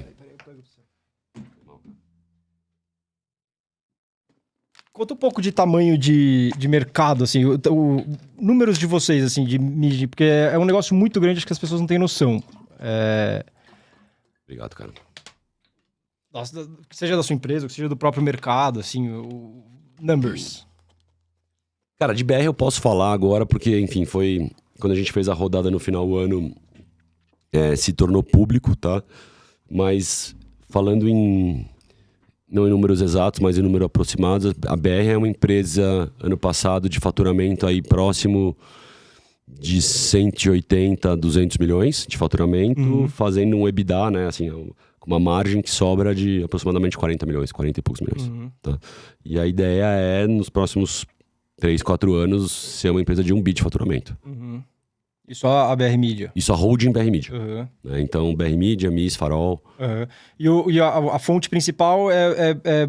Eu sei que você não gosta do termo, mas a brokeragem É que assim, brokeragem era em 2012, né? Exato. Agora é realmente uma consultoria. Consultoria, exato. Né? Então, assim, ainda porque é a empresa mais madura, mas você tem Farol crescendo exponencialmente, né? Então, como é uma operação nova, para crescer, enfim. Mas esse ano já deve representar aí 1/4, 1/5 do faturamento da holding. MIS também, e MIS ainda tem um potencial gigante, porque pensa que o MIS ele só tinha como cliente os clientes da BR. E agora ele vai pro mercado.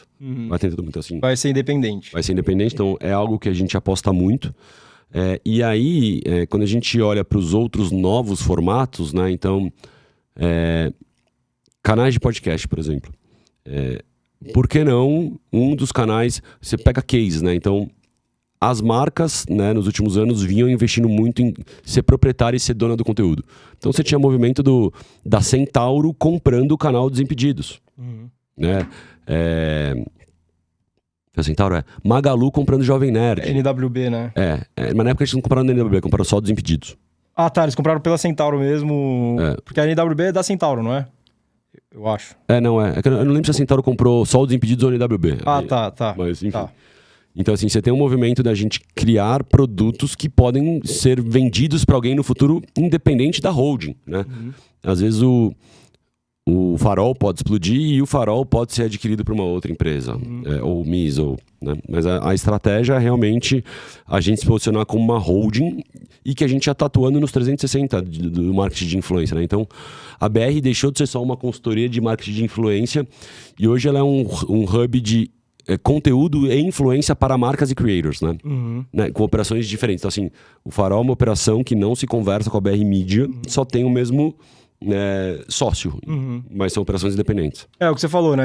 De um lado você atende, o seu cliente é a marca, de outro lado o seu cliente é o creator, o influenciador. Exato. E o que uma pessoa precisa para se tornar um influenciador? Assim, mais um advice. Cara, essa é a pergunta de... Não tem um... Cara, assim, eu acho que você tem que, de novo, tá? Você tem que enxergar uma dor, ou, assim, enxergar um potencial de produção de conteúdo que está sendo mais explorado. E eu acho que, assim, demanda tempo, demanda dinheiro, demanda... Cara, é muito difícil, assim. Não é uma carreira fácil, né? Porque, assim, hoje você tem... A cada dia que passa, você tem milhares aí de novos criadores de conteúdo nascendo, né? E aí você tá sempre competindo com eles, cara, a audiência e as marcas, né? A chance de trazer uma receita. Mas no final do dia, cara, o conteúdo que eu tô criando é um conteúdo interessante? Acho que é a primeira pergunta, né? Quem tem curiosidade de assistir esse tipo de conteúdo? E aí, de novo, cara, é um lance muito de insistência, né? Porque você não adianta produzir um conteúdo e parar. Tem cara que tá produzindo frequência. Até você pegar um conteúdo teu que às vezes viraliza e explode. Aí você fala, puta, agora cresci, ganhei um monte de seguidor. Então, não existe uma fórmula mágica, mas acho que no final do dia é pensar, cara, o que a galera sente falta de conteúdo hoje no mercado disponível.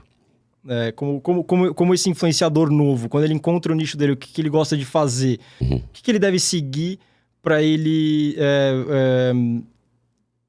Pra ele conseguir suceder naquilo. Cara, acho que ele tem que escutar muito a audiência, né? O que a galera pede. Então, acho que assim, a estratégia vai depender muito... Questão de frequência de post. Canal, assim, eu vou ser um cara que vou focar em conteúdos longos, podcast, ou eu vou ser uma pessoa que vou focar em conteúdo curto, né? Porque assim, quando você começa, por exemplo, ainda mais pegar uma tendência hoje global, é muito de conteúdo curto. Então você pega Reels do Instagram, onde cada conteúdo no Reels, o Instagram ele vai entregar mais para a audiência, porque ele está interessado em divulgar mais conteúdo curto. Você pega TikTok, você pega os Shorts do YouTube. Assim, assim, não necessariamente um criador de conteúdo tem que ser multiplataforma. Acho que assim, é legal se você está presente em todos. Mas acho que depende, né? Não necessariamente. Então assim, pô, eu quero, cara, ser um cara especialista em produção de conteúdo de gastronomia para TikTok. Uhum. O que essa galera quer? Que tipo de conteúdo? Aí você tem que pensar, como que é o consumo de conteúdo no TikTok? Porque assim, a produção de um conteúdo para TikTok, para YouTube é completamente diferente. Uhum, completamente. Completamente. Então assim, a gente teve uma onda aí nos últimos, sei lá, 2, 3 anos atrás, onde tinha, ainda tem, obviamente, muito, mas muito youtuber de gastronomia. E esses caras bombavam. As marcas queriam estar lá. Agora você pega os criadores de conteúdo de TikTok, que estão explodindo, né? Os números são muito grandes, assim. As marcas querem estar lá também. Não que elas esqueceram o YouTube, então, mas... É óbvio que um não invalida o outro, mas são estratégias diferentes, cara. A plataforma do momento, você diria que é o TikTok? Ou você acha que tem, não sei, vai depender muito do público? Depende muito do público. Assim, o TikTok ele explodiu, né? É uma plataforma hoje muito grande. Mas é muito jovem, né? Não, aí você se engana. Todo mundo tem essa percepção que TikTok é uma plataforma de dancinha pra criança. Não, nem isso. Mas mais pessoas jovens mesmo, assim, tipo... Cara, eu também tinha essa percepção, tá? E que jovem é relativo, né? Depende do que é jovem hoje. Que é jovem, mas não é. Assim, é uma plataforma que hoje o algoritmo dela é surreal. Assim, é o melhor algoritmo. A partir do momento que você começa a usar o TikTok... Por exemplo, eu sou um cara que adoro futebol, churrasco, relógio e criptomoeda. Se eu passar 3 dias dando uma... Ele vai entregar os conteúdos perfeitos pra mim. E bons, né? Bons. Você vira uma bola de neve ali, você fica até... A inteligência deles é muito foda. Assim. Eu tenho uns amigos que, cara, assim, eles pegam o celular, parece que ele entra no metaverso, assim, tipo, de tão fixado que o cara fica. Assim, você fala, sai fora um pouco. Exato. Escuta, abre o ouvido, pelo menos. Eu trabalho com isso, mas assim, eu tento... Cara, eu uso o TikTok muito pouco, porque eu preciso usar pra entender o que tá acontecendo, mas não... Cada vez mais faz parte do seu trabalho também. Exato. Já basta. Você vê o que tá acontecendo. Cara, mas já sou bitolado de Instagram, de Twitter. Mas assim, pô, preciso ter vida. Tenho as empresas pra tocar, tenho esposa, 2 filhos, 2 cachorros.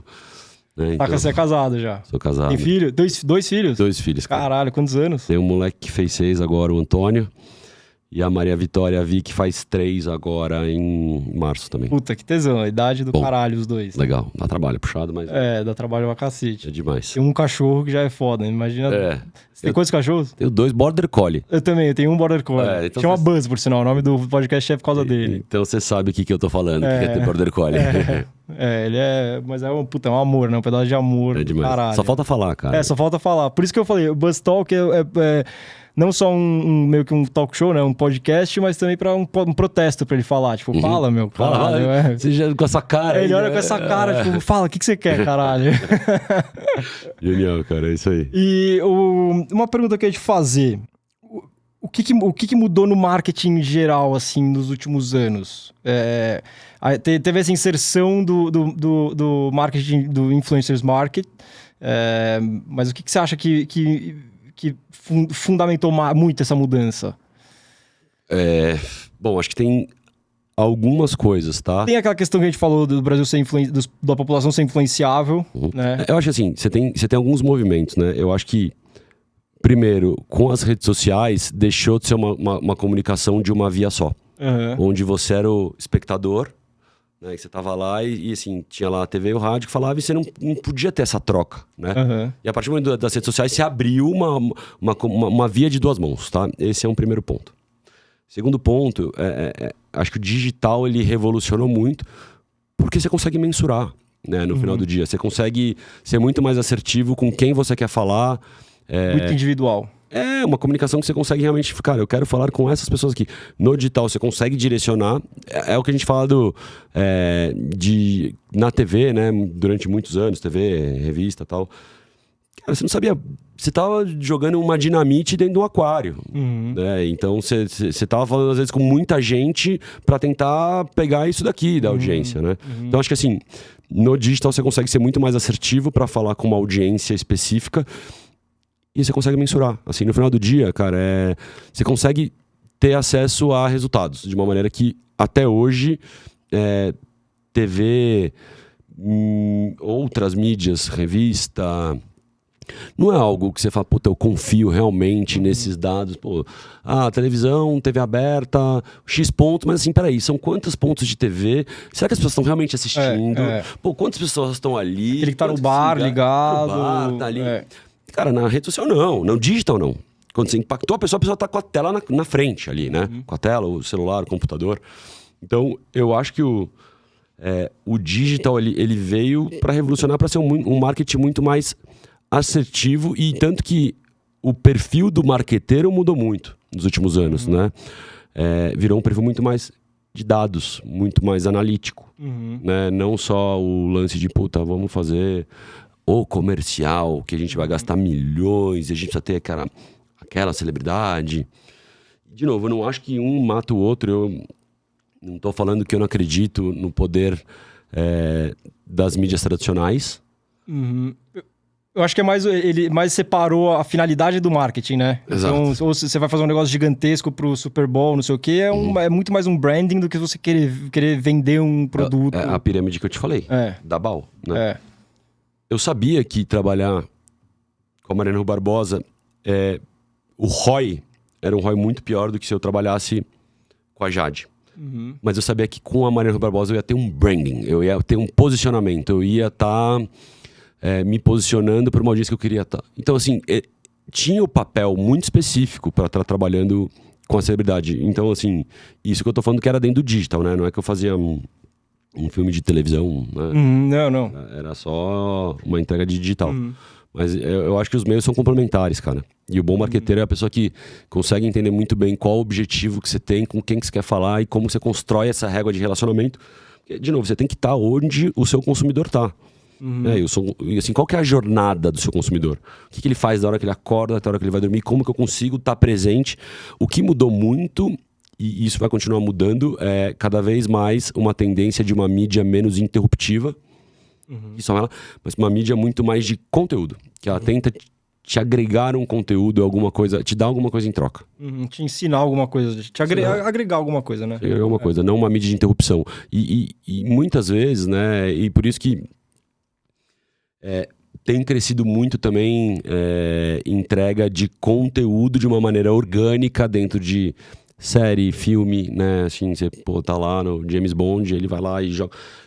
Faz parte tá dentro do storytelling, divulgar aquele produto. Mas não tá lá falando, pô, isso aqui e tal, é a cerveja tal. Não é aquele merchanzão, né?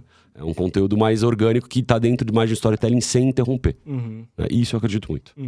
Você acha que alguma ponta perdeu muito com o digital? Sei lá, tipo TV aberta... Porra, assim... Muito, né? Mídia offline, impresso... Cara, o mercado que morreu. Né? Acho que se você for pegar jornal, o jornal morreu. Né? O jornal sobrevive hoje pelo digital também. E assim, hoje tem um share... Cara, pensa no que era a Editora Abril há 10 anos atrás. Cara, era um monstro. Cara, a Veja era um negócio gigantesco. Né? E TV aberta também, acho assim, até as grandes aí, Globo, SBT, Record, tal, perderam muito para Facebook, Google, Twitter. Perde, né? Você consegue ser, com menos, consegue ser muito mais assertivo, né, com o digital. E aí todas elas estão se reinventando, tiveram que muito ir pro digital também, né, entender essa jornada. Só que algumas eu acho que, na minha opinião, demoraram muito para se reinventar e agora estão dando cabeçada na parede, assim. Estão apanhando muito, mas acho que o mercado que mais sofreu é o de mídia impressa, assim, revista e jornal. Esses... Acabou praticamente, né? Acho que jornal ainda tem bastante, mas... A tiragem hoje é muito menor, cara. Muito menor. Muito. É que geralmente, hoje em jornal você vê muito de uma coisa só, o jornal inteiro, assim, né? Que jornal, por exemplo... Eu assino Estadão, Valor Econômico. Por exemplo, é um jornal específico de um nicho de economia. Mas muitas vezes, de novo, é que as pessoas estão perdendo o hábito acho que ainda tem a nossa geração. Você tá com quantos anos? 29. Você é novo. Tô com 36. Eu, durante muitos anos, não quis perder o hábito do jornal, impresso, papel. Eu leio todo dia de manhã. Eu lia, eu cheguei... Mas, cara, quantos amigos teus todo dia lêem o jornal? Puta, acho que... Eu não sei dizer. Nem um décimo. Não, nem um décimo. Com certeza nem um décimo. Não tem. Não. O meu é mais hábito, assim. Eu tomo meu café da manhã lendo o jornal. Eu assim, tinha isso também. Acordar de manhã jornal pra fazer um... manchete, tipo, pra saber o que tá acontecendo. Se tem alguma coisa ali, eu já vou pra outro lugar. Sabe o que mudou, na minha opinião, cara? De novo, hoje a gente é bombardeado por conteúdo o tempo inteiro. Sim, né? sim. Então, assim, a briga pelo seu eyeballs, pra onde você olha, ela é constante. Então, assim, você tem que ter... Por isso que eles falam muito de conteúdo rápido, né? Você tem que engajar e ter um conteúdo muito relevante, muito rápido, pra você não perder a atenção. E o que eu acho que é, no jornal, acho que é meio que isso, assim. Você tem muito conteúdo e você fala, cara, beleza, aquilo me interessa, aquilo me interessa. Aquilo... Assim, hoje eu aprendi a consumir, pô, o que me interessa, cara? Eu vou ler ali o Brasil Journal, eu vou ler esporte. Então, eu consigo acessar o conteúdo que eu quero, às vezes, grupo de Telegram. Pô, de notícias. Pô, eu não quero ter que assistir o jornal na CNN ou qualquer... Cara, eu entro lá no grupo, filtro, ele já tem todas as notícias lá, eu falo, pô, quero ler isso aqui. Né? Então, foi uma realmente... Eu fiz essa mudança de hábito e eu acho que uma geração, cara, mais baixa de tudo, esquece papel, cara. Ah, não, esquece. Cara, eu vejo meu filho de 6 anos, a primeira vez que eu dei uma revista, ele achou que era um iPad. Não, esse botão aqui não vai. Esquece, assim, se algum cara da minha idade, ou que seja da minha idade pra baixo, entrar e assinar um jornal impresso, acho que não existe hoje em dia isso. Então, esses caras apanharam, cara. Esses caras apanharam. As editoras, assim, eu acho que, puta, foi feio. Me diz, qual que foi o melhor momento da sua carreira, assim? Cara, eu acho que profissionalmente agora, assim, né? Você acha que você tá no melhor momento, assim? Tá, espero que sim, cara. Não, eu acho que sim, porque, cara, a BR, eu acho que esse momento que é trazer um sócio, investidor, pô, que fez um cheque super relevante na operação, que acreditou no nosso sonho e acreditou no que a gente tá construindo pra dar um próximo passo, cara, eu acho que esse pra gente é o auge, né? Então agora é um momento... Mas talvez assim, de uma virada de chave, sei lá, um momento que você percebeu que você realmente, que nem você falou, que, assim, que você realmente descobriu o que você queria fazer, ou algo do tipo, assim. Você acha que é agora mesmo? Cara, eu acho que assim, até dando um passo atrás, e eu acho que muito por que a gente chegou até aqui, né? E por que eu faço sempre esse link com o tênis. Eu acho que o tênis, cara, o esporte competitivo, e assim, eu acho animal contratar atletas. Né? Porque é aquela pessoa pontual, que respeita a hierarquia, que é muito drivada a um objetivo e que corre atrás daquilo a todo custo. Então, eu acho que tanto a BR quanto a Percurso, eu acho que as coisas que a gente conseguiu construir nesses anos, eu e Danilo, foi muito... Porque, cara, a gente é obstinado, a gente é obcecado pelo negócio, né? A gente é bem... Isso é pro bom e isso pro mal, porque às vezes, cara, seu corpo responde, né? Mas a gente é realmente muito... Cara, a gente corre muito atrás dos nossos objetivos, né? Então, eu acho que a BR... A gente poderia, alguns anos atrás, você falar, cara, tá bom, estamos aqui, cara, tá crescendo, tá tudo bem. Deixa rodar. Tá tirando nosso dinheiro. Mas, cara, a gente sempre teve essa busca de... E, cara, vou te falar que não é financeira, assim, cara. Não, eu vou falar que não é só financeira. Acho que financeira também é um negócio, mas é muito mais do lance de competição. De querer, cara... O dinheiro, pra mim, eu vejo sempre como consequência. É um negócio de querer construir, cara, de querer deixar legado, de querer fazer algo foda, diferente e de querer ganhar, cara, assim. O negócio que a gente tem é, cara, quando a gente perde alguma coisa pra algum concorrente, cara, e é uma cultura que a gente passa pro time, assim, cara, é uma cultura de vencedor. Isso a gente acredita, assim, cara, se você perde uma concorrência pra um concorrente teu num projeto grande e você dorme a noite tranquilo, cara, eu acho que você não funciona muito bem para estar aqui. Entendeu? Então a gente sofre com o negócio, assim. A sua concorrência, você tem concorrente grande, tipo, porque vocês foram um dos primeiros a fazer isso, né? Sim. Cara, a gente não tem um concorrente direto na hold, a gente tem alguns concorrentes nas operações. Então, na BR Media, eu tenho um player que eu posso falar que é concorrente, mas é bem menor. No MIS, eu tenho um concorrente já relevante, grande, inclusive já foi vendido. Dentro do Farol, Farol é uma operação nova, já tinham outros players nesse mercado, então já tem um concorrente. Então assim, eu não tenho hoje um player que é concorrente da BR Media Group, e a gente não tem. que tá olhando isso que eu tô falando. pra esse ecossistema todo, não. Vocês têm um ecossistema inteiro, né, no negócio. Isso é do caralho. É, isso que a gente tá tentando construir. E, de novo, acho que esse ecossistema, ele vai continuar crescendo. Né? Assim, de novo, uma pergunta que me faz, pô, e se o Instagram morrer? Começando, né? Se o Instagram morrer, acaba o teu negócio? Não, foda-se o Instagram morrer. Vai ter outro canal. A influência sempre vai existir. As pessoas não vão deixar de usar porque morreu o consumir Instagram. conteúdo. Né? No final do dia, as pessoas estão consumindo cada vez mais conteúdo e conteúdo digital. Seu foco não tá no Instagram, seu foco tá na pessoa por trás do Instagram. O foco tá no conteúdo. E vocês são concorrentes das agências de publicidade, de mídia tradicionais? Ou Eles são meus clientes. Vocês trabalham juntos, né? Somos clientes, cara. As agências de publicidade, assim, no final do dia, a BR, ela atende tanto o cliente final, o time de marketing do cliente, né, do anunciante, como também das agências de publicidade, tá? Então, alguns anos atrás, o share era 90% via agências e 10% via anunciante. Isso tá virando muito, porque os anunciantes cada vez mais querem ter esse contato próximo com os parceiros. Então, as próprias plataformas, né? TikTok, Google, Facebook, Twitter e da gente. Porque a gente tem esse trabalho também bem consultivo. Mas a agência ainda é um parceiro super estratégico pra gente e que a gente não quer... Porque, assim, são trabalhos complementares. O que a agência de publicidade faz, eu não quero fazer. Né? Eu não quero pensar em fazer a estratégia de marketing, de presença. Não, eu quero falar assim, cara, você tem uma estratégia já pronta? Então a agência me passa qual que é a estratégia que eu vou replicar. Eu vou pegar a sua estratégia de campanha e como que eu vou desdobrar isso, né, para estratégia de marketing de influência. Então, eu nunca vou criar uma estratégia de marketing de influência... de marketing da marca como um todo, mas sim de marketing de influência, de conteúdo. Então é bem complementar mesmo. Totalmente complementar. E aí, acho que a gente fala um pouquinho disso já, mas aquela questão do Brasil, da população brasileira ser a mais influenciável, eu fico pensando sempre por quê?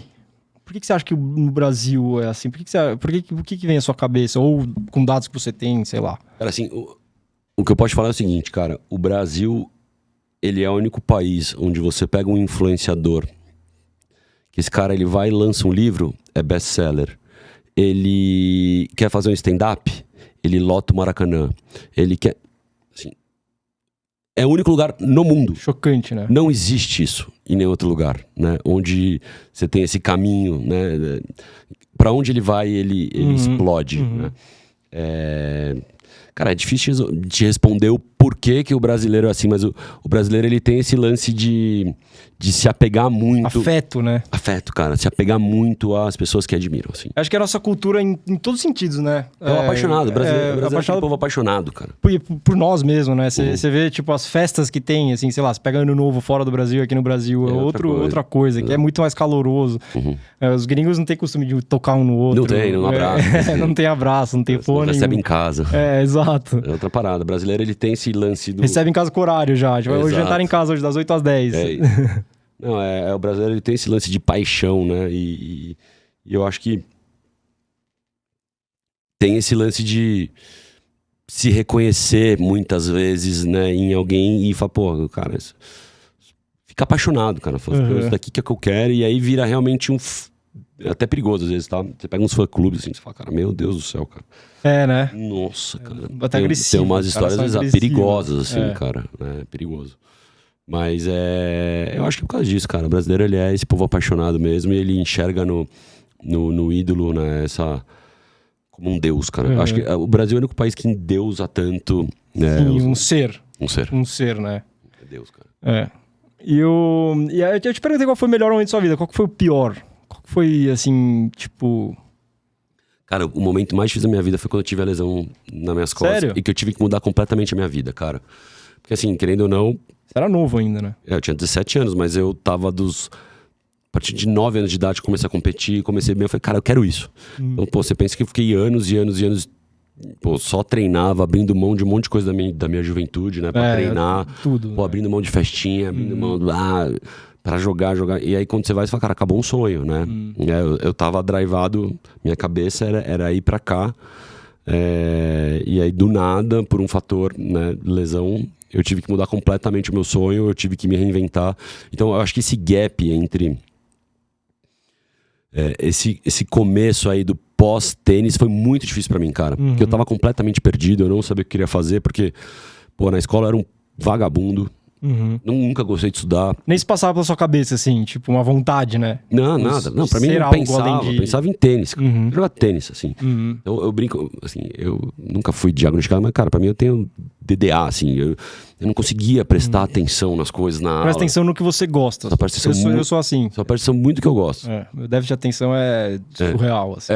E ansiedade também. Então, às vezes, não sabe se é uma ansiedade muito forte mas, cara, nunca consegui me concentrar na aula. E, puta, se a gente for entrar nessa discussão ainda, metodologia de ensino, aprender tabela periódica, completamente errado. Tá tudo errado.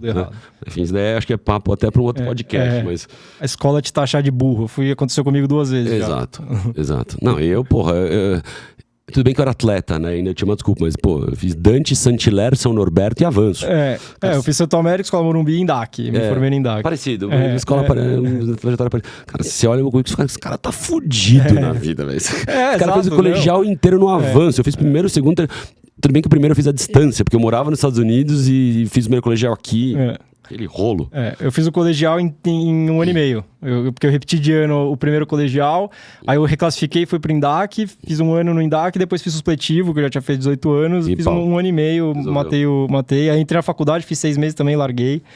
Mas a escola pra mim nunca foi um trauma gigantesco, assim. Eu sempre fui o mais burro pra todo mundo. Assim, eu falava alguma coisa pros meus amigos... Cara, aí mexe muito com a segurança da pessoa. Total, 100%. Exato. 100%. E por isso que eu fui pro tênis, porque eu falei assim, cara, aqui eu sou bom. Exato. Então, assim, eu achei um negócio que eu sou bom, então eu vou treinar pra caralho, porque, cara, eu não quero ser assim... Não o burro, né? Mas assim, cara, a pessoa que não destacava ali, né? Eu consegui ter o destaque ali no esporte. Né? Assim, pô, pra mim foi muito traumático. Eu falei, puta, agora... Cara, eu vou começar do zero. O que eu vou fazer, cara? Eu não tinha menor ideia. Mas menor, assim, cara. Eu não sabia por onde começar, cara. O que te despertou mesmo? Acho que você comentou já, mas... Cara, assim...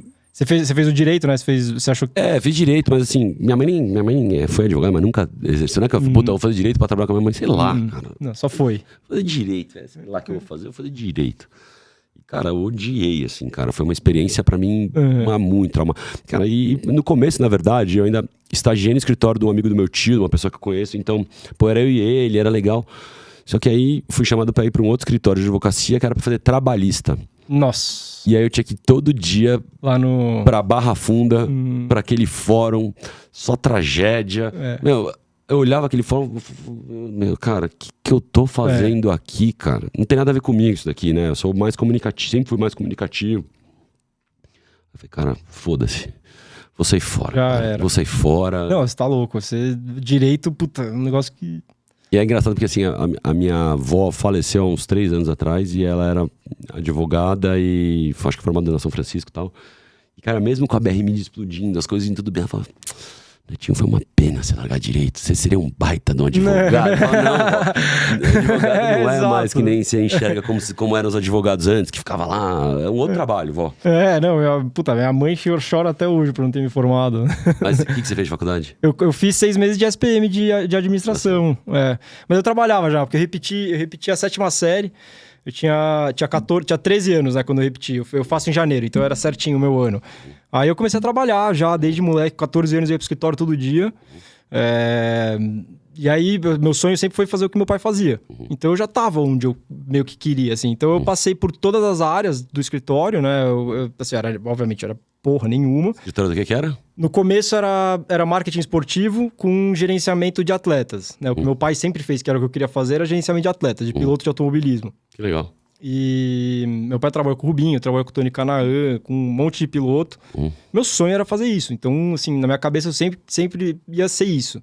Aí, quando eu repeti de ano, eu comecei a trabalhar, ia pro escritório todo dia, ia pra escola de manhã, mudei minha escola antes era integral, Santo Américo, fui pra escola Morumbi, que era meio período. À tarde eu ia pro escritório, ficava sentado lá, era eu era, assim, o Aspone, né, que é o aspirante a porra nenhuma do... Assistente porra nenhuma. Assistente porra nenhuma do Cuca e do Cello, que são puta amigos até hoje. Assim, nem tinha computador, obviamente, porra nenhuma, vai, pega o café, não sei o quê. Aí eu fui passando por todas as áreas da empresa. Depois a empresa foi vendida pro Grupo ABC, virou a XYZ. Conheço, pô. Virou a XYZ. Aí eu trabalhei também na XYZ a vida inteira. Só que meu pai ele queria que eu fizesse tudo dentro da empresa antes de trabalhar diretamente com ele, né? Fazer o que ele fazia. Então eu passei por tudo, administração financeira, produção de evento, atendimento, marketing, enfim, fiz tudo possível, até eu ter a oportunidade de trabalhar com um piloto, que aí eu já tinha 20 anos, primeira vez que eu fui para a Europa com esse piloto, eu não conseguia alugar carro, porque lá só pode alugar carro com 21 anos, eu tive que fazer uma carteira de motorista falsa para conseguir alugar carro. E aí foi daí, tipo, eu achava que era isso que eu queria fazer, também percebi que não era, assim, eu fui morar fora, fui morar nos Estados Unidos, depois fui morar na Europa com outro piloto, que foram anos espetaculares, conheci muita gente, mas aí eu percebi que não era o que eu queria fazer. Você achava que queria fazer igual ao teu pai, mas depois percebeu que não era. Porque, na verdade, assim, o meu pai, ele começou esse trabalho no Brasil, ele foi o primeiro empresário de pilotos de automobilismo do Brasil, e na época do meu pai... você entrar em contato com uma equipe, não tinha site, não tinha WhatsApp, não tinha... Então, assim, você pega, por exemplo, eu tenho a agenda do meu pai, eu achei outro dia a agenda do meu pai do ano que eu nasci. Cara, assim, 94 no caso. Voo pra Inglaterra, o dia inteiro em reunião, voo pro Brasil. Nem dormia lá, sabe? Então, assim, mudou muito nesse meio tempo. Hoje você entra no site, você fala com qualquer dono de equipe, você fala com quem for... então deixou de ser... Você viaja pra lá só quando realmente precisa, né? Quando precisa, assim... Você vai resolvendo por aqui. É um trabalho de conectar pontas, né? E hoje você entra... quero apresentar um piloto pra uma equipe de Fórmula 1. Você entra no site e manda o currículo do cara, sei lá. Você encontra alguém no LinkedIn e manda. Então, deixou de ser um papel tão essencial, sabe? Você ser empresário de piloto de automobilismo.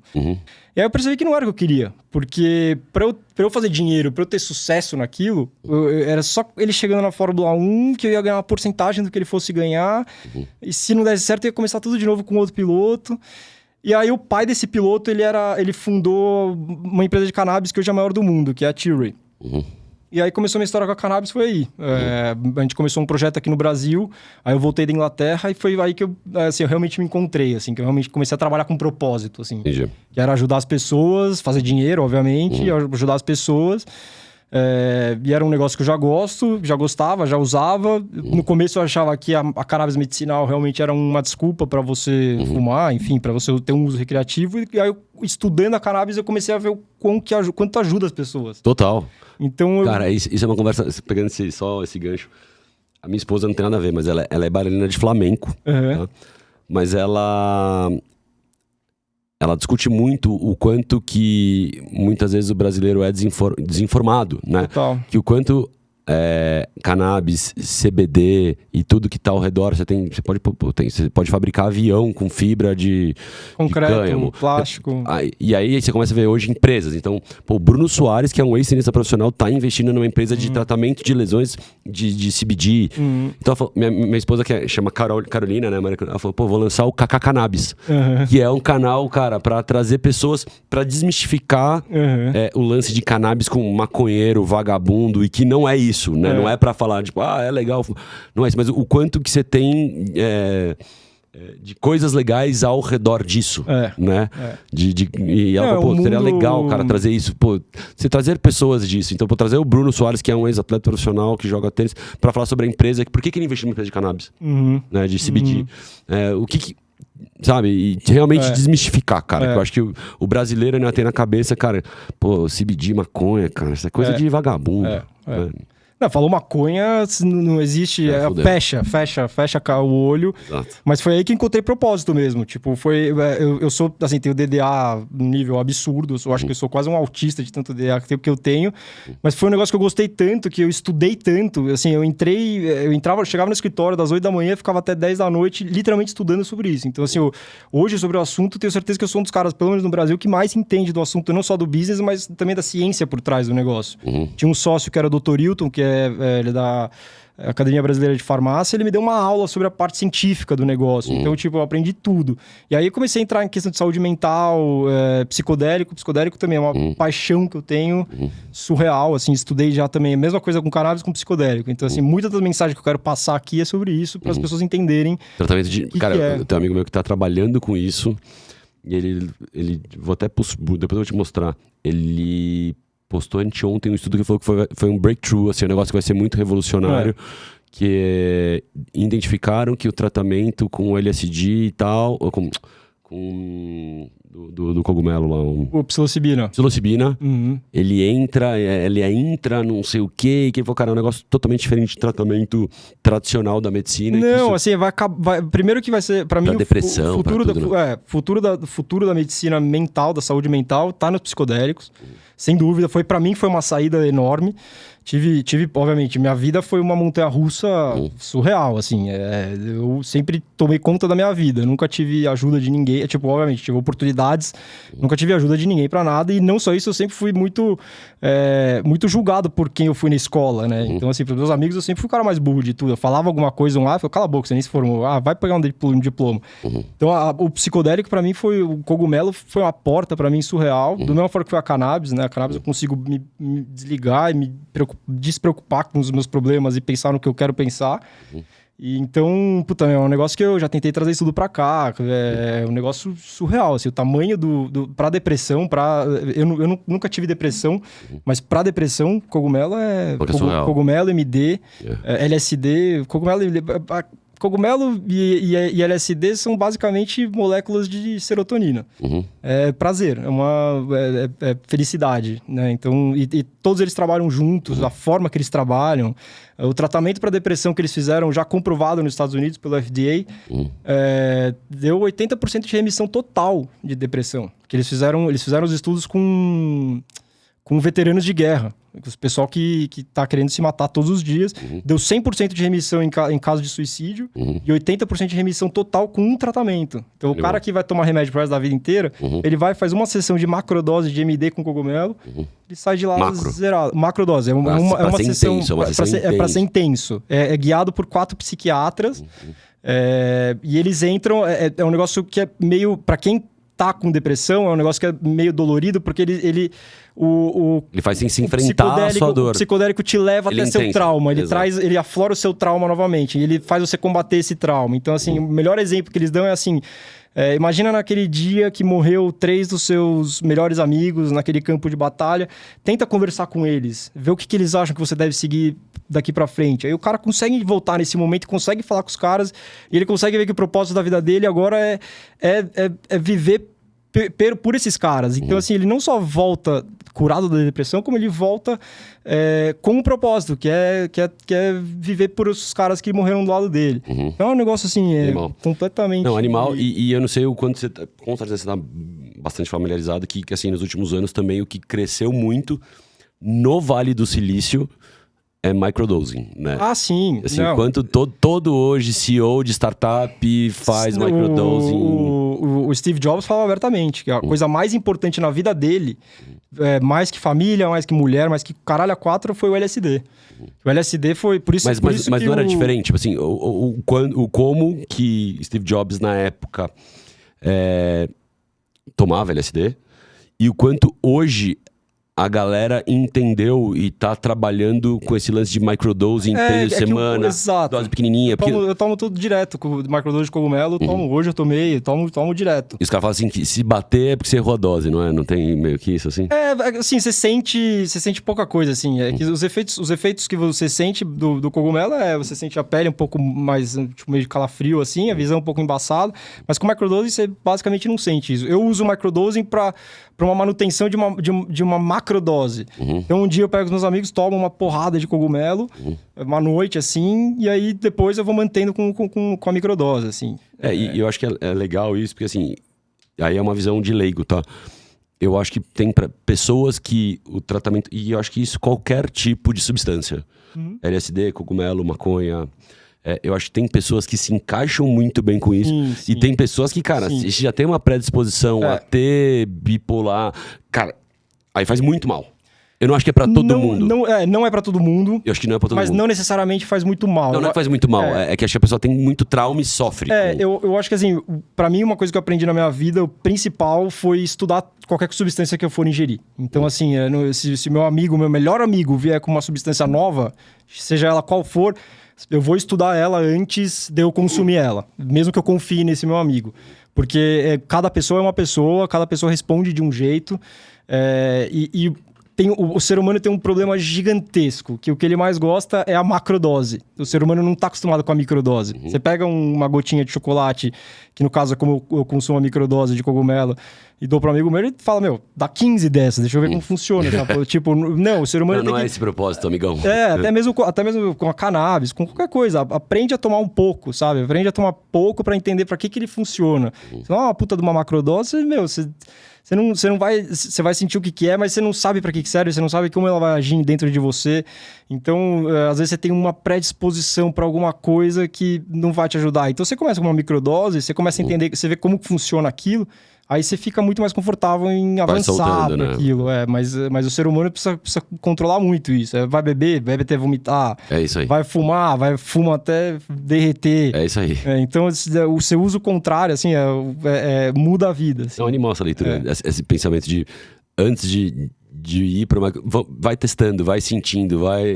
Exato. No brasileiro nunca vai fazer isso. Não, nunca. Acho que não, o ser humano no geral. Acho que é mais uma questão de ser humano do que brasileiro, assim. O ser humano sempre quer provar um negócio e ficar muito... eu quero pegar a bebida que mais tem álcool, a maconha mais forte, tipo... Muitas vezes, na maioria das vezes, eu enxergo como uma forma de fuga.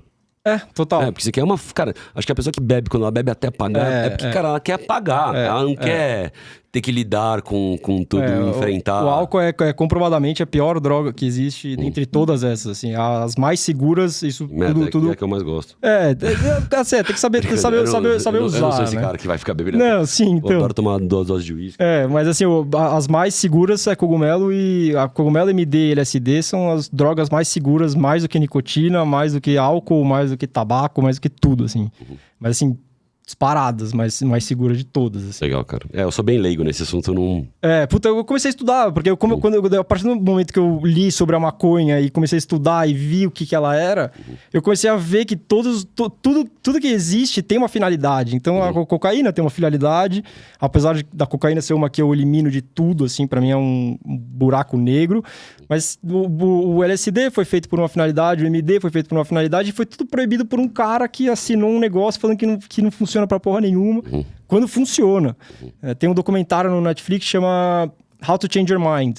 É do caralho. Ele mostra a origem de todas essas drogas, né, essas substâncias. Eu comecei a ver. Acho que eu vi os 2 primeiros episódios. Do caralho. São 5 episódios, ou não? Uma coisa assim. Então, cada um é de uma substância. E ele mostra como que funciona, o que é. Tem aquele Fantastic Fungi também, que mostra sobre o cogumelo. O cogumelo é um negócio surreal, assim. Como ele funciona, todo mundo deveria ter uma experiência com cogumelo, muda a vida, assim. É uma reprogramação do cérebro, literalmente. Pra mim, tem uma vida antes e uma vida depois de ter minha experiência com psicodélico, assim. Animal, cara. Foi com cogumelo, no caso. Sua percepção de problema muda completamente, assim. O que é um problema... Hoje, para eu ter um problema é muito difícil, assim.